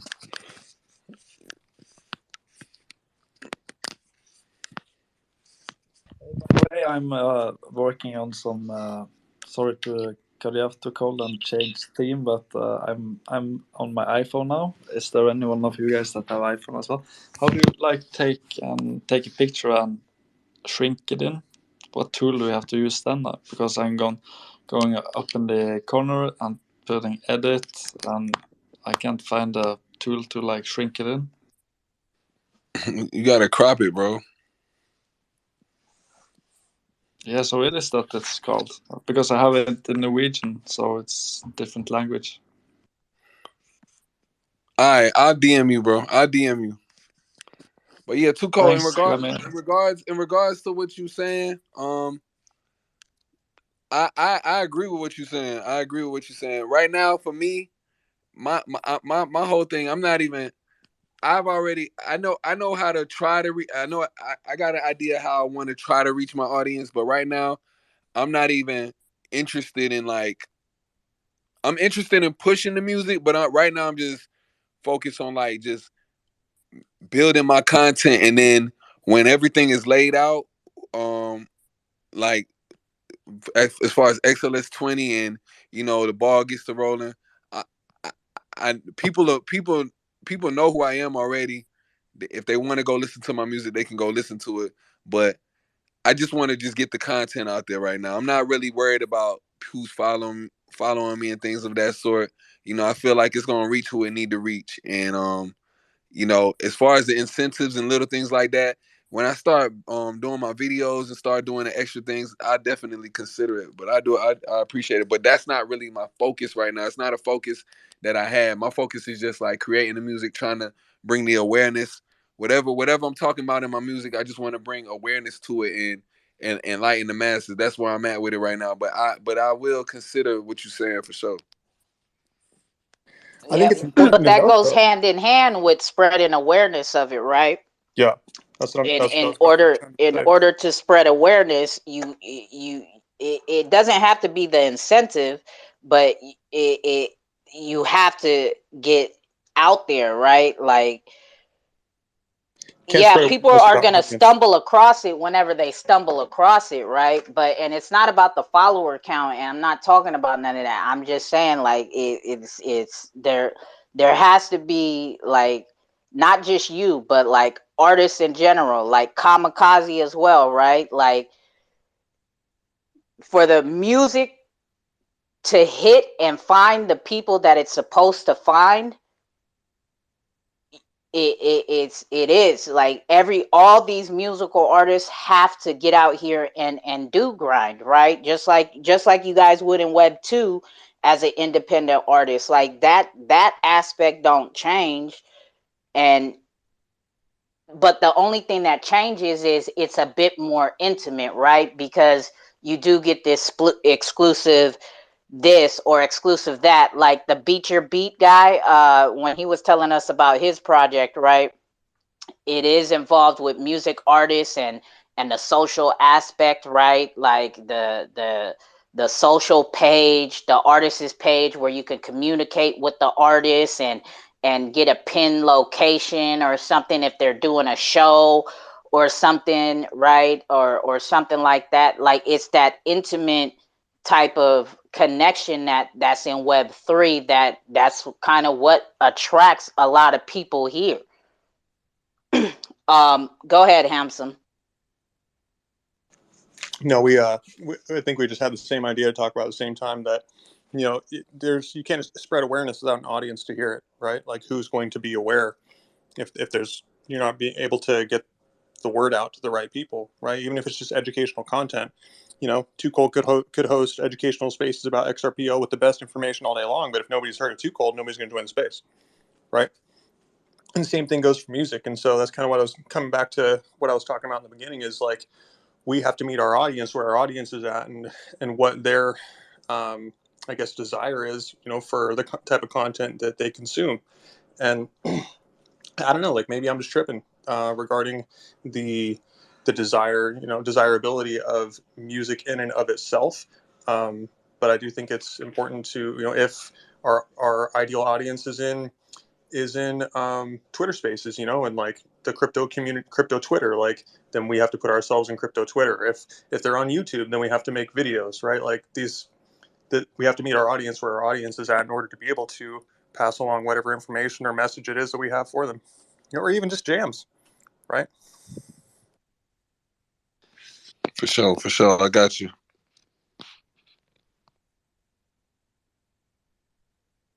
By the way, I found out how you shrink in the pictures, Lemmy. And Hamza, I couldn't agree more with what you just said, by the way. It's totally true.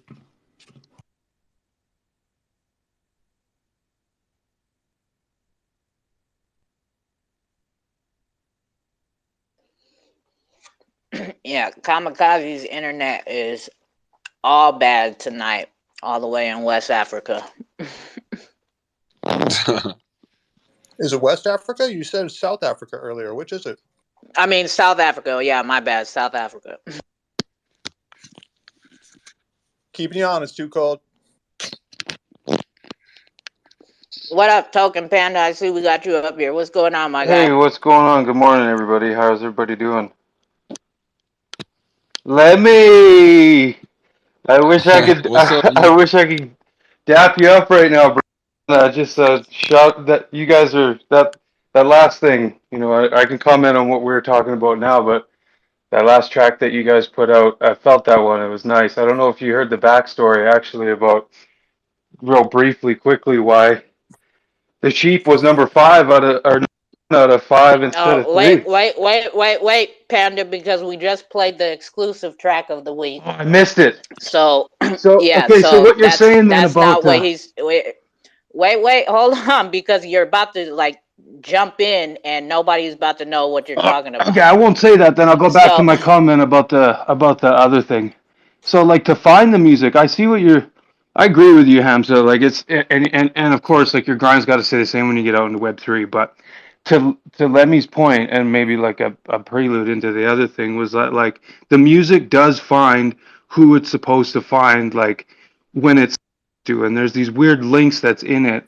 And I understand what you have to do in the meantime to get that structure or that frequency set up or that resonance at a level where when the people you'll be doing other things instead of like trying to quote unquote hand out mixtapes in the at the stadium or in a Twitter space.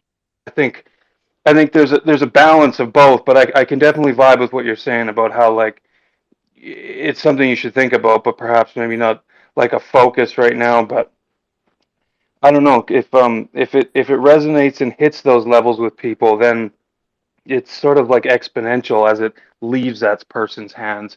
So it's kind of like you can take a long drive on a par five and round the, or just take like a 3 iron and take your 2 shots or whatever. I think it's a balance. I think it's a good balance. I think it's an interesting topic nonetheless. Thanks for stopping me there too, Cole. Appreciate it. Yeah, because I see you was just about to jump right in it, and it's the people who just listened to the track of the week weren't even gonna know that you were talking about the Astute Anyway, I Scholars snuck song. that in So there for you, Lemmy. I appreciate you. I haven't spoken to you at all. Like I haven't said 2 words to you since I've been joining these space calls, really, and stuff. And you know, a little like how do you say? I'll drop something there, but I love that. I heard my name after a flat Earth line about it. It's hilarious. Too much. For sure, man. Shout out to you, man. For sure. Appreciate you adding your input on it. Yeah, it what Two Cole's saying, she's right. You know what I'm saying? And in the web two space, trust me, I was on Instagram every day. I post some stuff. I post all my music. I put myself out there, and um people see it, they might not respond, but they see it. They see you out in the street. If you're not working, they're gonna be like, oh, you still doing music? So you know what I'm saying? So I kind of got long-winded with the promotional aspect of being an independent artist and promoting myself. I just said, you know what, I'm gonna do the work, and it's gonna find itself, especially coming into this crypto space. You know what I'm saying? It's untapped. Thank God I got somebody like Tuco who plays the music during her spaces. But even if I didn't have her around, I would still be making music. I would still be making the music that I'm making. It might have not been catered towards XRPL tokens as much, but I would be talking about the blockchain and things like that. And I would get a kick out of it for myself. But it's morphed into something that's different. And right now, I just want to build the content because I know the masses will flock over here. And once I have it, and then the people that I know gonna flock over to it, then it'll be kind of easier for me to see how I'm gonna go about the promotional aspect. Yeah, But just keep I haven't. going. Go ahead. What's up? Just keep going out there and scoring goals, man. That's all you have to do. All that stuff. You know, it won't matter if you're not scoring goals. Is my point at the end of the day, right? So just anyway. No, no, no. I feel you, bro. I feel you for sure. And you keep working too, man. I'm glad you feeling the song, man. It's all good.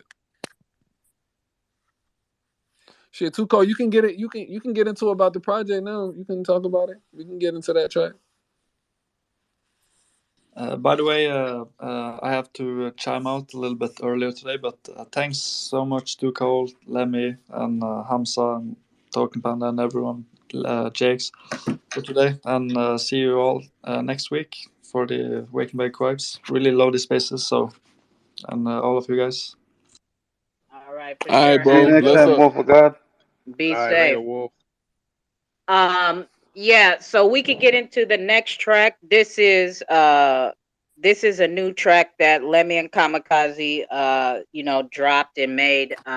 They made it for the Astute Scholars Project, right? I hit him up and let him know I was dropping a project. I let him know the first character that was going to be revealed from the project, and they went ahead and did their thing. And I'm very, very happy with the outcome of what they did with it, right? I do believe that it does help astute scholars, that it does help educate about what astute scholars is, and what the black sheep represents out of this collection. So they definitely did hit a home run for me with the track, right? Of course, I wasn't expecting nothing less. I knew that was going to bring some fire for sure. Um, yeah, you want to get into like, because we haven't heard from you or Kamikaze since I have played it a couple times, and you guys do I know I brought the concept to you, but how did you guys get into what it is that you guys brought out of it? Oh yeah, for sure, for sure. So Too Cold hit me and Kamikaze up, let us know that hey, she's been working behind the scenes, and she has a project called Astute Scholars, and she broke it down to us. It was hella complex. I ain't even gonna flex to you. It was hella complex. It was a lot to take in at first, but usually when you know my whole thing is if it ain't broke, don't fix it. You know what I'm saying? So when she even started talking about it, I had the concept already.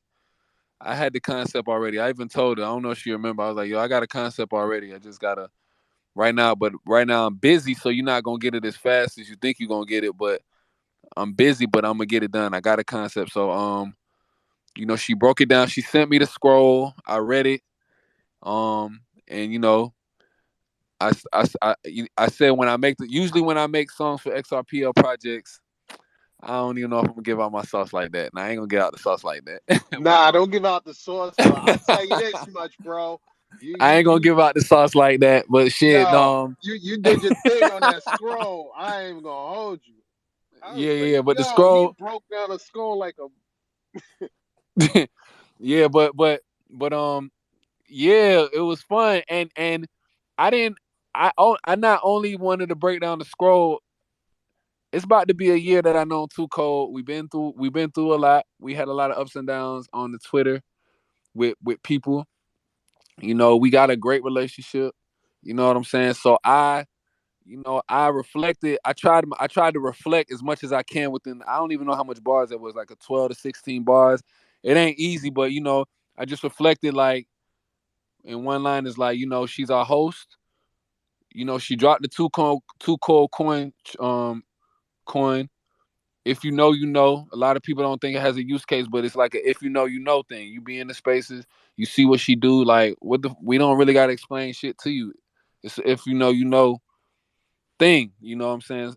I don't want to say it's a cult following, but it's like it's not a cult, but it's like you know she got her following. You dig? And if you've been through the ups and downs with her, you gonna see what's going on and why she dropped that coin. But she's still working. She's working. She got her evolution going on. So, and I feel that. So, and I'm a part of that. So I just wanted to throw certain things in there. She's been our host. Yeah, people like the roast. We triangling, trapping coast to coast. So, you know, we it and we working behind the scenes. You know what I'm saying?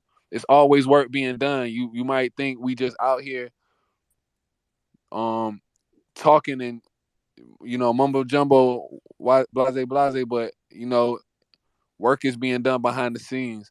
And then the whole scroll aspect. She has her 5 categories, and the black sheep is one of them. And you know, if you heard the song already, you could shit. Y'all probably could tell that I'm a black sheep where I'm at, like, cause like I felt that shit. Like I spoke on it. People around me don't ever approve. I got things that I want to say out here, and motherfuckers don't approve of that shit. They go do something else. You know what I'm saying? They write off what you got to say, but then later on they might come back when they figured out they was wrong. So like that's a real life thing for me. You know what I'm saying? Being a black sheep, so it was easy. Um, and I just I talked about that, and Kamikaze came through. He always come through on that back end. Because one thing about these tracks, like 95% of these tracks, I like set the foundation for it. You know what I'm saying? So Kamikaze always, it's like I'm almost cheating because I'm going first. So Kamikaze got to hear it, and he got to come in, and he got to try to say something that I don't say, or he might just say something that I say, but he do it in a different way. So he came through and did his thing, and we both coexist with one another. So you know what I'm saying? He breaks down, he broke down Two Coast project in a different way. You know what I'm saying? In a different light. So it was fun, and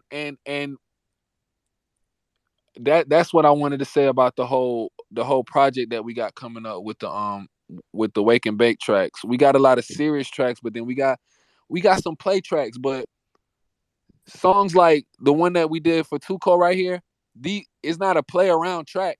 It's a serious song, but these are what we consider our play tracks, because the crypto songs are our play tracks. It's the songs that we have fun with. You know what I'm saying? But they're still hot and they still educative and they're still timeless. They still got substance on it. You know what I'm saying? And then we have real serious songs where we get down to the nit grit and we talking about real shit. You know what I'm saying? So it was a fun track. It was, it's for Too Cold.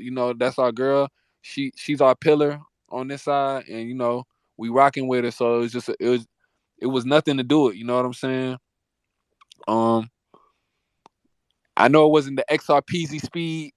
I still look at it as XRPZ speed, but because I got a lot of shit going on, but like it is good things, but I've just been busy. But Nah, yeah. nah, it came right on time, right? I wasn't in no rush for it, because I was waiting myself to make the public announcement for astute scholars. So it came right on time, right before the cookout and everything, right? I already had a game plan, and if it, I know you guys is busy, right? So even if it wasn't done in time for Sunday's cookout, I I'm gonna have a whole call on Friday, right? Astute Scholars is doing a giveaway, Fish Fry Friday giveaway call, and it's Astute Scholars doing giveaway collabs with 10 XRPL projects. So it's there was no rush to it, right? But nah, you guys came through XRP and speed for sure.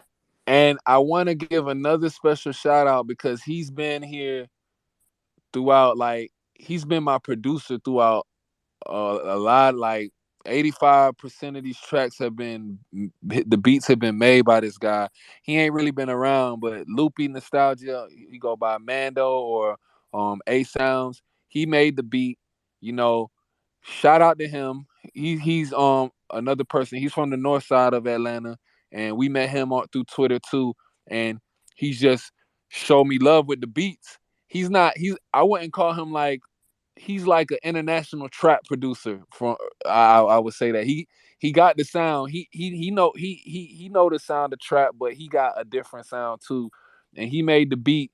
So I know when I know when me and Tuco look back at it, it's like, damn, this motherfucker, he made this beat. It's kind of like, I ain't saying emotional or sentimental, but like when we look back at this shit and we see where this shit go, it's like, damn, like this motherfucker, he managed to get on the beat, because initially we was gonna have Kamikaze do the beat, but this even goes into our topic. I asked Tuco what type of beat he wanted, because like I said, Kamikaze got a different style. He do the boom bap, and you know, the I'm not saying that the boom bap is bad or anything, but we did when we did the song, when we do tracks for Too Cold, when we did the first song for her with A Sounds on it, it was vibey. You know what I'm saying? When we did the Too Cold track, that was straight trap. That was hard. That was just like a hard beat.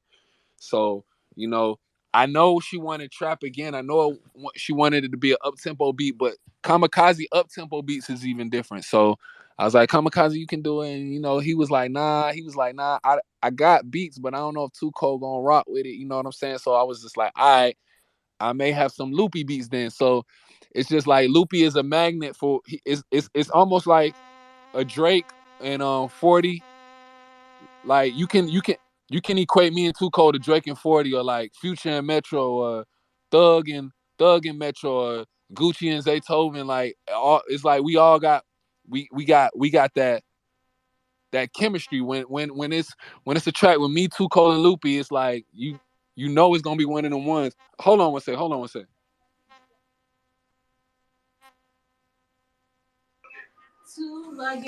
Okay, my bad. I thought somebody was calling me. But so yeah, when me, Loopy, and Too Cold link, it's like it's gonna be something. It's gonna be something special. That's how I see it now. You know what I'm saying? Because we done a lot of songs on the XRPL, and we look at them as like great songs, and what I'm saying, classics are already. What I'm saying, just based on the magnitude of what we got going on. So shout out to him. I definitely want to just give a special shout out to Loopy Nostalgia on Twitter for making that beat. All right, and here we go with the Astute Scholars song. If you guys don't know, Astute Scholars is my NFT project, right? That I'm dropping. The artwork is done by our guy right here, Token Panda. So it's on top of the Jumbotron as well. If you guys haven't checked it out, go on ahead and check it out. The first drop that's coming out of the Astute Scholars is going to be the Black Sheep. So here we go. Thanks to Loopy, Kamikaze, and Lemmy. The Astute Scholars Black Sheep drop also has a fire ash track to it. So here we go.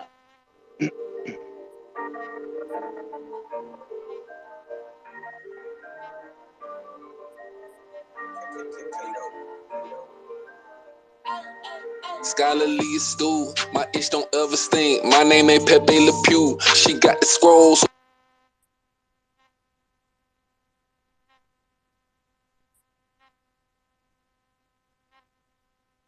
My bad. The computer is tripping. Hold on, give me 2 seconds.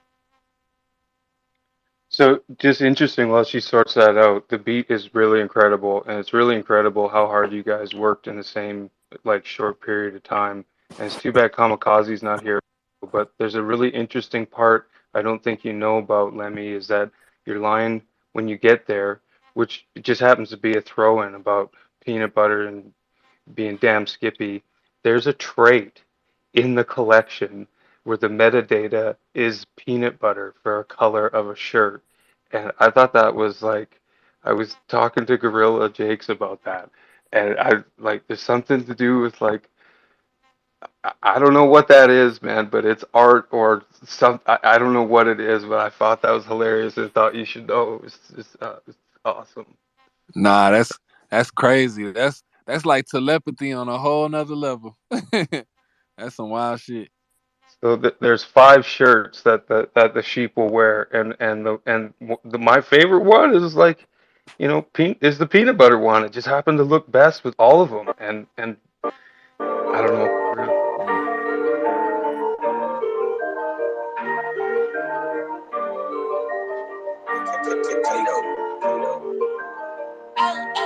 Scholarly astute, my itch don't ever stink. My name ain't Pepe Le Pew. She got the scroll, so you know too cold knowing her root. I'm a black sheep, people around me don't ever approve. We got thee with 2 E's. We got the planet Genesis. We gave you 2 CDs. The Legends Xrp.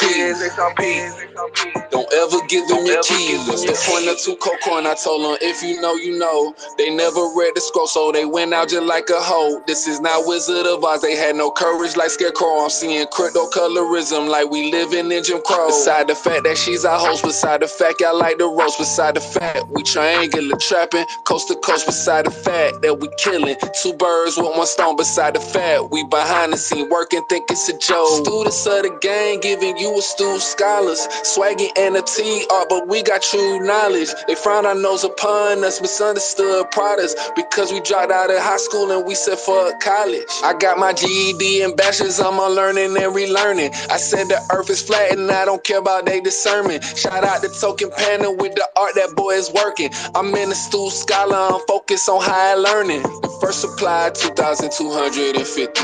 It's called a Black Sheep, 5 collections is spiffy. Read the scroll is peanut butter, yeah, you damn skippy. And the Genesis, she knocked it out the park like King Griffey. The first Genesis holders of the Black Sheep received themselves by 4 NFTs. The second Genesis, if you know what you're doing, you'll receive some mold in from Per the Shooter. This is chess, not checkers. Gotta be able to pivot when obstacles occur and turn things to your advantage. Being astute, you gotta be mentally sharp and clever. Astute scholars remain on top of their game. For clarity, check the astute scroll. Lemmy and Kamikaze spitting all facts on the track. If you could pick up what they laying down, we the black sheep, and we ain't playing around. Scholarly astute, my itch don't ever stink. My name ain't Pepe Le Pew. She got the scroll, so you know too cold knowing her root. I'm a black sheep, people around me don't ever approve. We got thee with 2 E's. We got the planet Genesis. We gave you 2 CDs. The Ledger XRP. Don't ever give them your keys. Aspire to inspire. Xrpl cookouts satisfy your crypto desires. Mentally sharp, clever, the learning will take us higher. Notes on Mariah. You think you know it all, but too scared to try us. Like Moses, we see the vision through the fire. Black sheep, yeah, he's all alone. Black sheep, do it on his own. First collection is the only one that's known. Want to know more, then read the complete scroll. We set some goals and reach for the gold. 8 different trades, 5 series collection. If you know, you know. Being an outcast and misunderstood is actually dope. We don't take no bullshit, finna block you trolls. We don't gotta pose. We see the bigger picture, you see it by the pixel. It's called a scroll, not a map that you gotta follow on road. Get on the allowed list based on what you hold. There's some perks from the personal collection of 2 codes. Legends in the making, learning never gets old. Find some lessons in everything and everywhere you go. More information about the project will come as we go. Higher learning, astute scholars, we're on the road. Too smart on the road, give the people control. Education's everything, it might increase your bankroll. This is a school where you don't gotta pay to enroll. Education's motivation for everyone as a whole. My itch don't ever stink. My name ain't Pepe Le Pew. She got the scroll, so you know too cold knowing her root. I'm a black sheep, people around me don't ever approve. We got thee with 2 E's. We got the planet Genesis. We gave you 2 CD. The Ledger XRP. Don't ever give them your keys. There we go with the astute scholars drop. You feel me? Oh, Where did everybody go? Let me drop. Everybody let's go, gone. let's go, let's go, let's go, let's go. All Run it back. right, it's time to go. We're gonna get up out of here then. Shut up. We're gonna get up out of here. Yeah, no, let's go. All right, everybody go. So I got That an was dope. announcement too, Cole. Thank you, thank you. I got an announcement. On Saturday, I will be giving a review of Astute Scholars. I'm gonna read. I'll probably read like a couple of pages of the white paper because knowing you, you probably got like 10 pages or something like that. So. It's actually more than that, actually. See, I know it. But yeah, it is very detailed. It's complex, but once you see how it flows, it's actually pretty simple. Like, so this is my thing. I talked about this with somebody else, right? Um, my mom comes from a third world, right? She's Filipino, or she was Filipino, right? And she had a hard time. There was a language barrier, even speaking with me and to me, right? As her oldest child and all of that.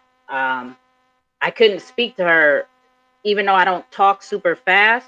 Me just talking like this right now, like, but to go into like something that may seem simple for Americans to understand or comprehend, right?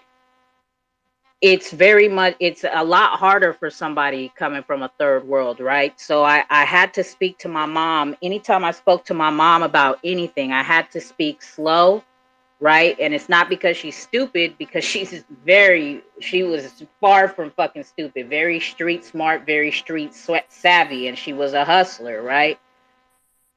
But it's the language barrier. So I think that's why I am a long-winded person, because when I do talk to people, I always, it's like ingrained in my, it's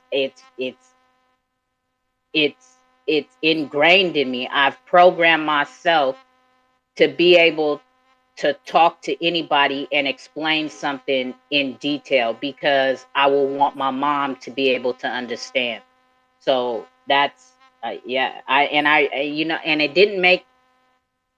I've heard it a lot before, even before I got in blockchain and started hosting these calls, that I do go in great detail when I talk about shit, and I never kind of knew why. And as I sit here and hosting these space calls, it finally clicked to me. And as I hear every now and then we get some Filipino people from the Philippines that come up on the mic, right? And they talk to me, and it sets me, you know, it's not a bad trigger, but it triggers me, and it's just like, damn, that's exactly how my mom speaks. Like I understand when they get on the mic and they speak, and then they're continuously apologizing, you know, they're like, oh, I'm sorry, you know, English not so good, but you know, no, and this and that, and they're broken English. I understand it perfectly clear because I was raised like that. So that's kind of why when I write in great detail, and when I talk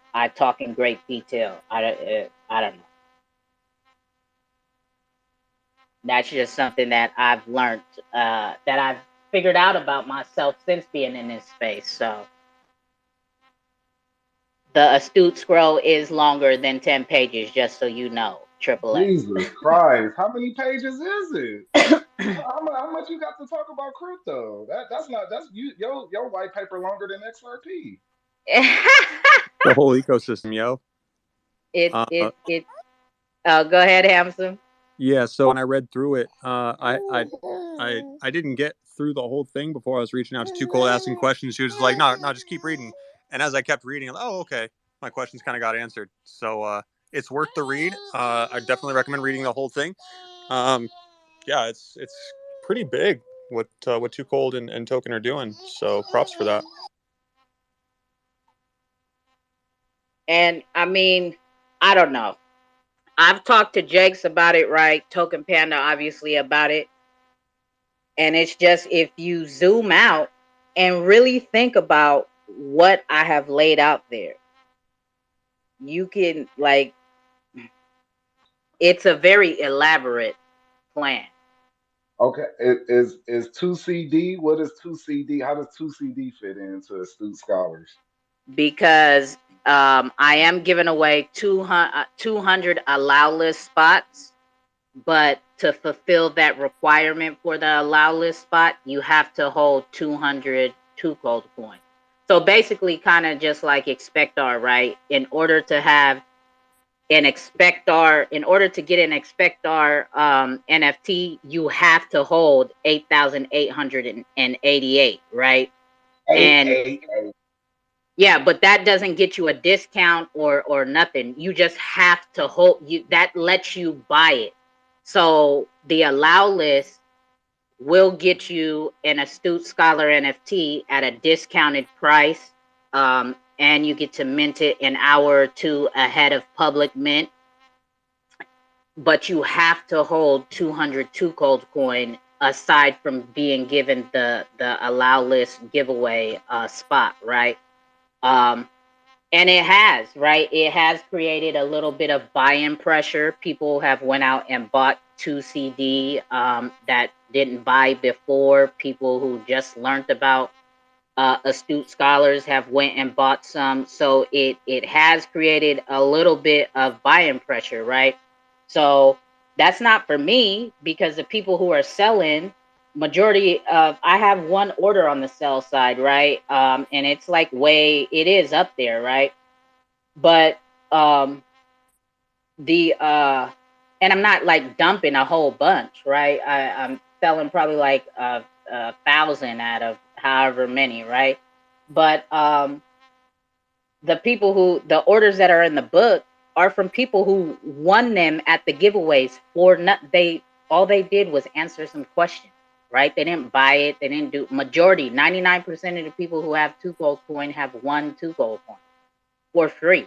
And whether they get 5 XRP in exchange for however much they put up for sale, they have won 5 more XRP that they didn't have before for educating themselves, right? So you're not buying it from me, you're buying it from these people. So you know, that's helping the 2 cold coin holders, right? And you know, as astute scholars becomes more successful, there are more plans for 2 cold coin, right? But I have to get there first, right? So yeah, so that's how but if you don't get it off of the allow list and you just get it off of public mint, you don't have to hold 2 cold coin. The allow list just gets you it cheaper. ahead of time. So the pre-sale basically, it gets you it cheaper and before everybody else, and you get 4 NFTs off rip, and out of the 4, should you hold the Pearl the Shooter video NFT throughout, then you'll be able to possibly accumulate up to 19 more NFTs within a year or so, right? Because I'm gonna drop 1 NFT a month to the Pearl the Shooter video holders, and then also if they hold it when the next Astute Scholar drops, the next character drops, they will also get a Genesis of my next photography category, right? So and that's a still image NFT and a video NFT as well. And so there's 4 more collections of that. So that's 8 plus the 11. That's 19 more NFTs if you just continue to hold the Pearl the Shooter video NFT.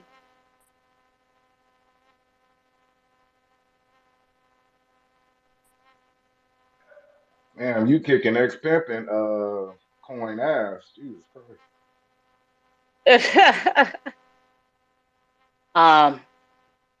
Yeah. So well, what else? Anything else from anybody? Looks like we're anybody else down there wants to join the conversation, go ahead, hit the request button.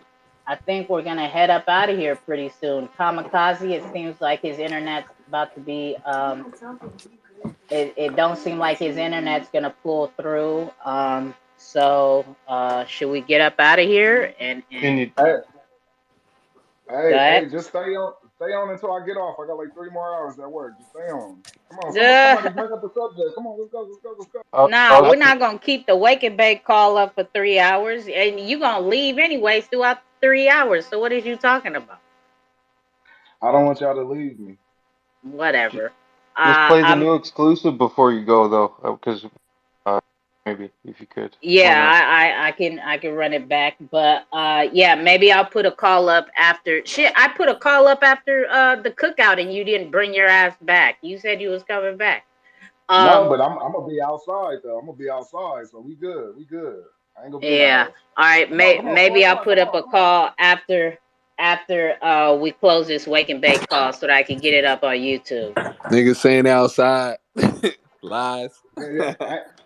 But at 4 o'clock, I can really talk though. I kind of just, I can only just chime in right now. Yeah, whatever. Um, all right. So yeah, I think we're gonna head up out of here. We talked about the focus topic. We got our folks that joined the conversation and jumped in on that. Um, so go ahead, Lemmy. You want to close us out of here, and then we will end it and roll up out of here with the exclusive track of the week, Bullish Boy. Yeah. Another great show. Shout out to everybody who checked in today. You know what I'm saying? And shared their thoughts on what they prefer first, the beats, or the lyrics. You know what I'm saying? Like that's what makes a song. And just a reminder, your voice is an instrument, so it's all one composition at the end of the day. So no matter what you say, how you say it, it's an instrument at the end of the day. So it goes in harmony with the sounds of the song. But I appreciate everybody's input. Shout out to Hamza, shout out to Too Cold, and it's the whole Astute Scholars wave. You know what I'm saying? We working. When you think we ain't working, we still working. You feel me? X-rated, my bro. Gorilla Jakes, blessings on blessings. Hope you bullish on your Knicks this year. You know what I'm saying? Hopefully they can make you happy. bring life to the game. Token Panda, continue to work. Shout out to Hells, Xrp. I see some chickens down there. Peckerheads, shout out to you. Hi, my name is. Wolf the God. Wolf the God is like the new. He's like the new the stepchild, man. He the black sheep of the family. He shouldn't be the wolf. He's the sheep of God. He's like he the real black sheep of this thing. But nah, shout out to him. Shout out to Kamikaze. Beat extraordinaire, tech guru, running the whole Sonar Muse campaign. It's working out. Y'all stay tuned. And definitely gonna take into consideration what Too Cold is talking about. The whole formula will come together for me, and we're appreciative, man. That's how we build and grow as a family. This song that she's about to play is called "Bullish Boy." If you wasn't there, to hear what it's about, the NBA season started this week, so I thought it was an opportune time to let this song play. I'm bullish about crypto. When I'm in Chicago, I'm bullish boy in Chicago, and it ain't cause basketball. I'm on the 6 side, that's Toronto, and I'm finna rap to y'all. So Toronto Raptors, Chicago Bulls.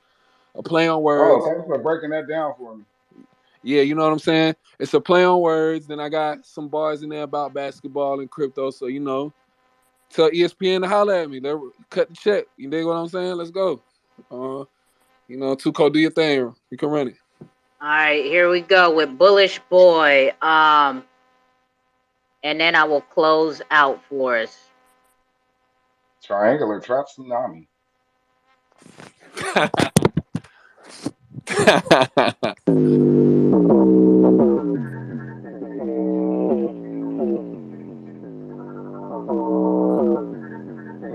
Kamikaze Monster. Gorilla here, in the concrete jungle like a knickerbocker. If you're not bullish on ISO, boy, I'll block you. However you want it, basketball or soccer. XRPL, let me do tell. I'm bullish boy in Chicago and it ain't cause basketball. I'm on the 6 side, that's Toronto, and I'm finna rap to y'all. It's scammer robber season, baby. Please don't take a loss. When my Xrpl numbers run up, you ain't got a call. This beat drilling harder than the south side of Chicago. I'm at the Ripple office, location Toronto. Came a long way from smoking Rizzler with the frontos. Now I'm triangular trapping Atlanta to the Congo. Kentucky Bluegrass State, I've been ballin' like Rondo. Now either I'm crazy, ayy, Kobe like jumping some straight. We hit the block and we quake. They said we wasn't the way, but I bet when y'all sleep, we gon' shake up the street. 8 on the Richter scale. They call me Lil Haiti, baby, I was skinny and frail. Xrp Ledger, yeah, maybe they couldn't really tell. They snitching now, it ain't gravy. They see me eating every day like it's Thanksgiving. I'm not a pilgrim. Xrpl, Native American children. Every day I was able and willing. Those Twitter spaces, it was really real then. Shout out to Tuco, we chillin' and shillin'. Red pill, blue pill, make your choice. ISO is what I hoist. Idaho like I'm in boys, bet I keep a pussy moist. Shout out Nana Upper, I got a choice. We've been building all through a supposed bear market. How about you? We so bullish on XRP and all the ISO compliant blocks. Through all these doubtful times, even with a lawsuit, we see nothing but a future with sunshine. We got nothing but diamond hands and hollow bags. Cause moving forward with technology is never gonna stop. XRP, XLM, Algorand, that's my friend. XDC and IOTA, I'm an XRP soldier. Witness it like Jehovah. Witness this, no LeBron. They call me Boom Shakalemi. I'm dunking on Uncle Tom. Catch me at the cabin. Lil' Shawty got the wagon. On a Wednesday, she know I been cray. This ain't no kid play. Ruffle, she been laid. If you ain't know, now you know I'm XRP. I'm bullish boy in Chicago, and it ain't cause basketball. I'm on the 6 side, that's Toronto, and I'm finna rap to y'all. It's scammer robber season, baby. Please don't take a loss. When my Xrpl numbers run up, you ain't got a call. XRP, XLM, Algorand, that's my friend. XDC and IOTA, I'm an XRP soldier. Witness it like Jehovah. Witness this, no LeBron. They call me Boom Shakalemi. I'm dunking on Uncle Tom. All right. There we go with Bullish Boy. So again, thank everybody for pulling up today for the weekly Wake and Bake Vibes every Thursday at 2 p.m. Eastern with Lemmy and Kamikaze, right? So tomorrow we have a Fish Fry Friday giveaway call going on. We are going to make it rain. Astute Scholars, along with 10 other XRPL projects, will be doing straight giveaways all call long, right? The projects won't be up here speaking. It will be all live trivia. So if you can pull up, spread the word. I got the tweet up on top of the jumbotron as well. Yeah, we're gonna make it rain here on Friday tomorrow at 6 p.m. Eastern. And then on Saturday we got the XRPL pool party with Xrpl rated right there, and Gorilla Jakes, and Sunday the Xrpl cookout, as you know. So with that, I want to thank everybody for spending a Thursday afternoon with us, joining the conversation, and just vibing with us on this good old Thursday at the Wake and Bake Vibes, doing what we do, right? So without further ado, Xrpl and Jakes, I'll probably put up another call. Give me 2 minutes. Let me close this one out, and we can just kick it and hang out. But let's close this Wake and Bake call so that it can get up on YouTube, and Xrpl X's dad can go listen to it.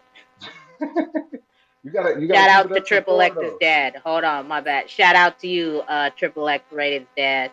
We appreciate you running back the YouTube play and getting your Man, education on through there like that. Give your dad a shout out, Xrpl fuck you, Dad. Yeah, that's my uncle. Watch your mouth. That's my uncle. Nah, what was you saying, X? I got a what? I can only chime in. I can't really get into the conversation. I'm still working. So keep it up to 4. Keep it up to 4. I'm lit. I'm lit at 4. Let's go. Let's go. Yeah, we getting up out of here though off this recorded line. All right, y'all. We'll be back in 2.5 seconds to just kick it and chill with the fam and see what's going on in these crypto streets. So I'll throw another call right back up. Again, appreciate y'all. Thank you, Lemmy, doing what we do, how we do it always, bro. So we'll be back in 2.5 seconds on the next call. We are up out of here with the Wake and Bake. Oh, oh.